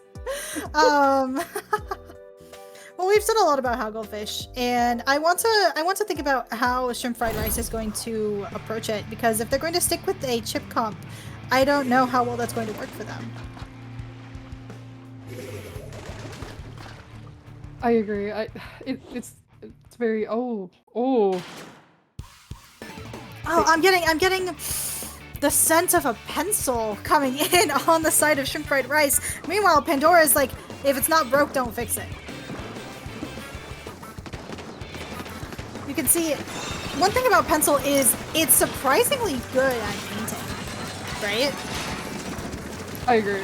Oh, and crab 1v1s. Those are great. Ooh. Oh, almost dies to that Fizzy. Luckily doesn't. 2 down on the side of Pandora, though. Shrimp Fried Rice really needs to take advantage of this. Ooh, dies, but they do have cooler. This pencil needs to get out of there. They're in a really bad spot right now. Gets a pick. Great pick on Flowers. Is now properly getting pushed out of the area, though. Not before taking another person, and even rushing back in with cooler says, okay, teammates, listen, you don't gotta worry about me. Oh, and the Samp does end up getting canceled. Mall Santa is right where they want to be, already like in that mid, just looking over at everything that Pandora could be doing, even watching that flank. I feel like they definitely learned a lesson from the last game about map control specifically. And Definitely. that very, very oppressive with map control. Oh, but here comes the crab. Oh, and 3 down! Haru getting a crazy double with the crab into just 3 down, forcing that last guy to jump out. Pandora is now in an insanely good spot just from pushing out of their spawn. Like, here comes Azuka. They have a stamp ready. Like, there are specials online. Ooh! Ooh. Oh my Unfortunately, that- god. The and- crossfire! They're going for that zone a little bit, just getting a little bit of paint on there. It really does a lot. Sorry, there's so much going on. There is. It's very overwhelming. Oh, and Azuka doesn't out. Almost gets that stamper, but that's okay. Here comes the crab to try and finish it off. And Ooh. ooh! That Trizuka canceled the and Pandora is 3 down. Ooh. Oh, and there's the wipe! It's, oh my goodness. Pandora is in a very bad spot now as Shrimp Fried Rice is pushing out of that zone, just saying, hey, we own this spot now, and maybe they won't all die when they push back out. Oh, but here comes that stamp. Will they make it?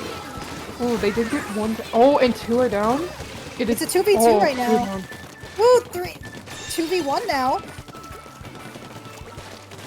Getting to push out that machine out of that zone. They are sharking and they have been spotted now.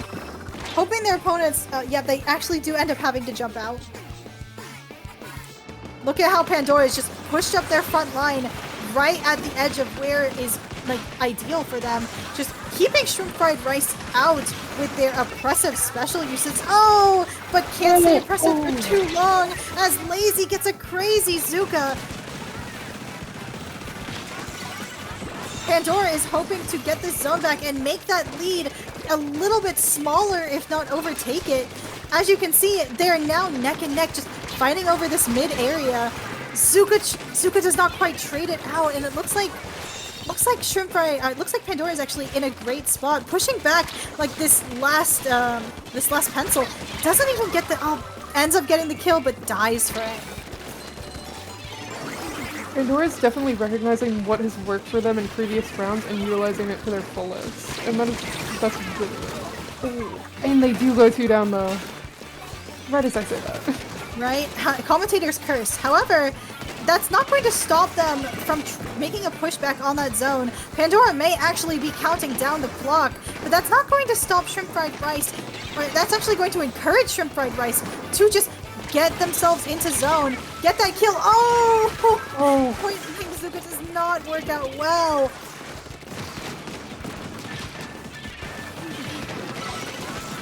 And Here comes Here comes Pandora back in, like, just making space for their teammates to get back in, even if they're still in, like, fighting over neutral.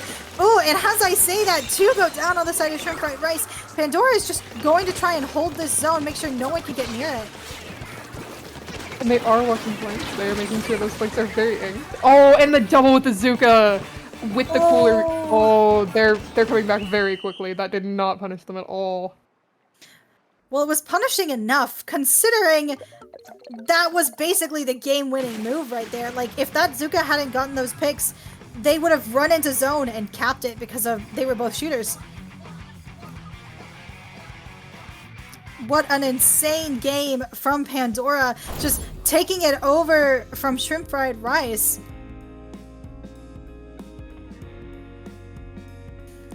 What a beautiful game. Like, you can see here, you can see they pop this Zuka, just get both of those weapons, like the slosher and the sloshing machine and the slash.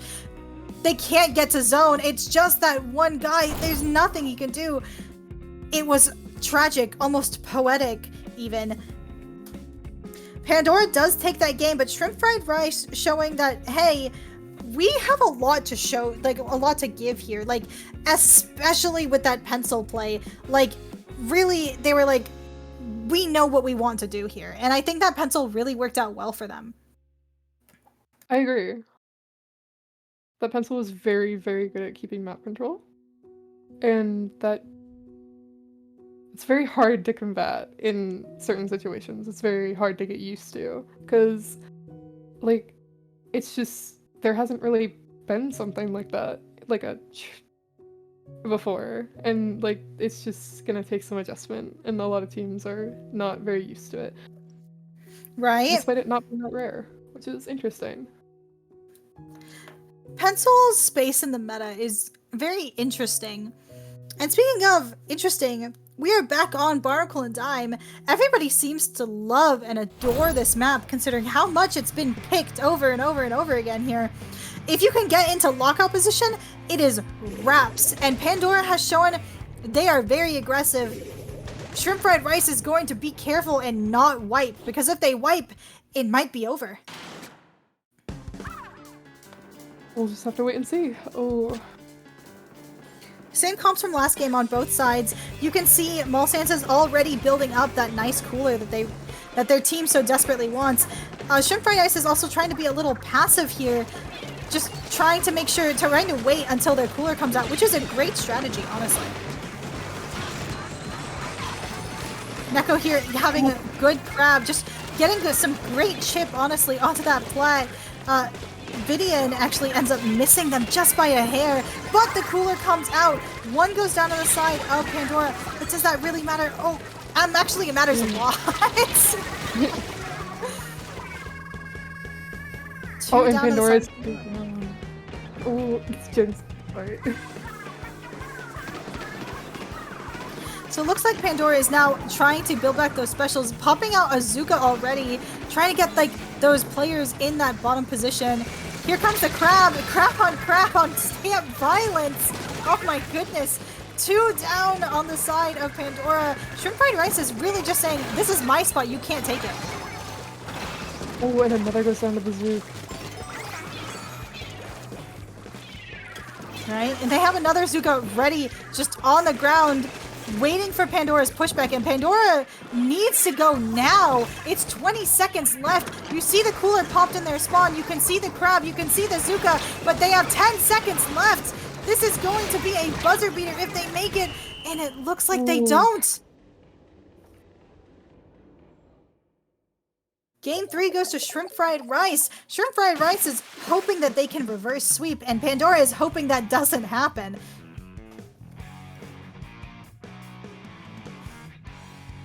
It was a crazy dominant game. Honestly, Shrimp Fried Rice got, from the get-go, they played a little passively, yes, but once they got their cooler, they pushed in, they saw, oh hey, there's a crab here, let me kill that. Oh hey, there's a guy on their own here, let me kill that. And honestly, you can see even here, Pandora popped all of their specials to try and get out of spawn, but there was no use. They had a Zuka already ready for them to come out. They already had everyone sharking.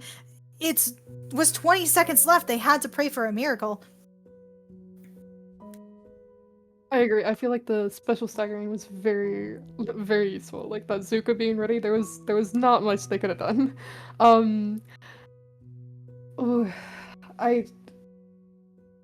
There was just so much going on. I can't just pick out something to point out. Oh. Everything happened, and this just goes to show, like, Pandora may have gotten second in the last from the Ink Up, but Shrimp Fried Rice wants to give them a run for their money. They said, we are going to try and take this all the way to Game 5. Pandora says, no, let's do crab leg on zones, because we know how to play that. But they don't have a backline, right? And crab leg zones is really a great place for backlines to flourish. That's what I'm thinking anyway. What about you, Retro? I agree. I definitely agree with that. And I feel like a ballpoint might be a little interesting here. Well, all backlines are good on this map because you can see, like, you have that top left and right position, even if you can't directly affect zone, or at least if you do affect zone, it's not like in a way that you can like properly pick off people, but you can take that like left right side, and then when you go to top mid, even if you don't have ink underneath your feet, you are still incredibly mobile, especially as a splatling. It's like Manta Maria if it was good. Oh, that. I can't fight you on that one as much as I want to. Definitely a take of all time. Anyway. Here comes map game 4, keeping on that pencil, while it looks like Pandora actually, if it's not broke, don't fix it. They're very consistent with their comp. They know what they're doing. Oh, Best thing they can do, and it looks. Oh, and look, here comes this crab from Neko on the side of Shrimp Fried Rice. Just pushing all the players back on Pandora. Pandora's already one down. They do not want to be reverse swept. And here comes the Zuka onto that zone. Gets 2! Oh my goodness. The cooler is out. Ooh. Oh! Oh, so close to getting that double. Lazy was doing getting that kill in the first place. Honestly, trading out isn't that bad in that situation. I agree. Oh, they do have that crab on bridge and the tries to mid. All of that chip just slaughtered Shrimp Fried Rice as they were in their spawn. You can see now Pandora is actually just trying to hold mid, getting their specials, trying to make sure, hey, Shrimp Fried Rice, you are not leaving your spawn. You are not doing anything here. And by God, the Shrimp Fried Rice actually has specials online. Here comes Azuka. Here comes the cooler. Like, even if they're 2 down, ooh, actually they are 2 down. Oh dear, Neko doesn't even know what's behind them right now. Oh, but they do get the double. That was a great turn. Ends up like picking off that that shot that they really want to. Now what they're gonna want to do is they're going to be wanting to take like aggressive positions, like top right, for instance, and just hoping that they can hold out this zone. Here comes a crab. Oh, but it does get canceled by that zoo. Here comes the hammer, though. Oh, and they do get a pick. Oh. Oh, it's getting another one.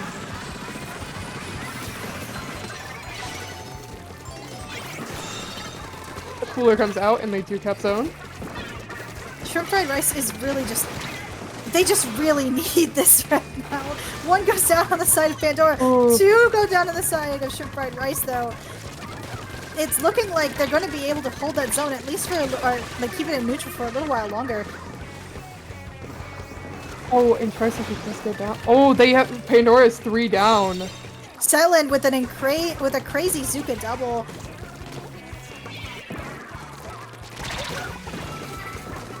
They're just trying to see if they can ledge camp, but ooh, ouch! It looks like they get picked off by flowers.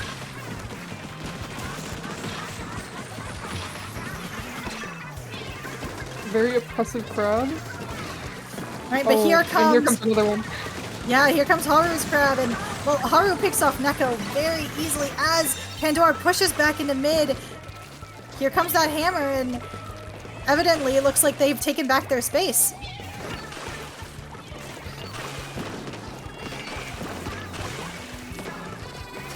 Looks like Pandora goes 1 down, and Shrimp Fried Rice is seeing this as an opportunity to go in right now. Getting ready to pop specials. Here comes Azuka. Here comes the crab. Gets a pick. 2 down. Oh. Will they be able to get 2 down? They're chasing Almost. that guy. Oh, and 2 goes down again. That was Lazy Zuka. That was an amazing Zuka from Lazy. So now, Pandora is going to have to wait a little bit. They have the cooler, they have the crab, but will they get picked off immediately? Ooh! You answered your own okay. question. Yeah, that's okay though. They did have cooler. And speaking of which, this 3 is a down. 1v1 in zone right now. Now it is a 2v1. Crab comes out. That cooler really did work wonders. Ooh, and the other crowd just gets shredded. Right? Both teams at like basically 41 seconds to come back. Oh my goodness! Oh, amazing stamp snipe on the side of flowers. Alright. Oh! Literally ledge camping. Oh my goodness, that's exactly what you want to be seeing as the wiper. Oh, almost dies to that spot bomb, but that suction, but does it because they're crazy like that. Literally, Shrimp Fried Rice needs to go. It's 1 point left. Literally 1 point. All they need to do is paint. Just paint, and they can't paint. Oh, and they No, get a wipe right at the end. it's over. Oh my god. Pandora takes this 3-1. That was so, it was so nail biting. I was like, oh my god, wait, you have to paint. Paint, please. But Oh, no matter how many specials they popped, they realized, oh man, they just didn't have the painting power to overcome it. Like, it was already, oh, Flowers is taking advantage of this space. Oh, here comes everything else. But look, you can see, like, the moment that they just lose their painting power, their shot pops their Zuka. And 3 go down, and it's over. It's over. They didn't have the paint. And Pantora takes the game. What are your Well, thoughts, I'm Retro? just- What is a retrospective, even? retrospective. My jaw is just like on the floor. That was so close. As soon as the splash went down, it all just started to snowball. Right? Ugh. It was very definitive, I feel. Like, well, no. I'm losing my words here. But Oh yeah. it was still very enjoyable to watch. Like, you could definitely see Shrimp Fried Rice really tried to give Pandora a run for their money, but they did not get from the Ink Up, like, second place for nothing. You know, they are not a contender to win from the Ink Up for nothing. And, Yeah. you know, just goes to show. Anyway, that was finals from the Ink Scuff. Congratulations to Pandora, and thank you so much for watching. I'm Time. You can see my Twitter on screen, and this is Retro. Hi. My Twitter is wrong, but I can fix that. My Twitter's I'll wrong. just change it. I'll just change it back. What? Oh my It was wrong goodness. last stream too. It was wrong last stream too. My bad. Don't worry, it's okay. Awesome. Well, it was wonderful commentating.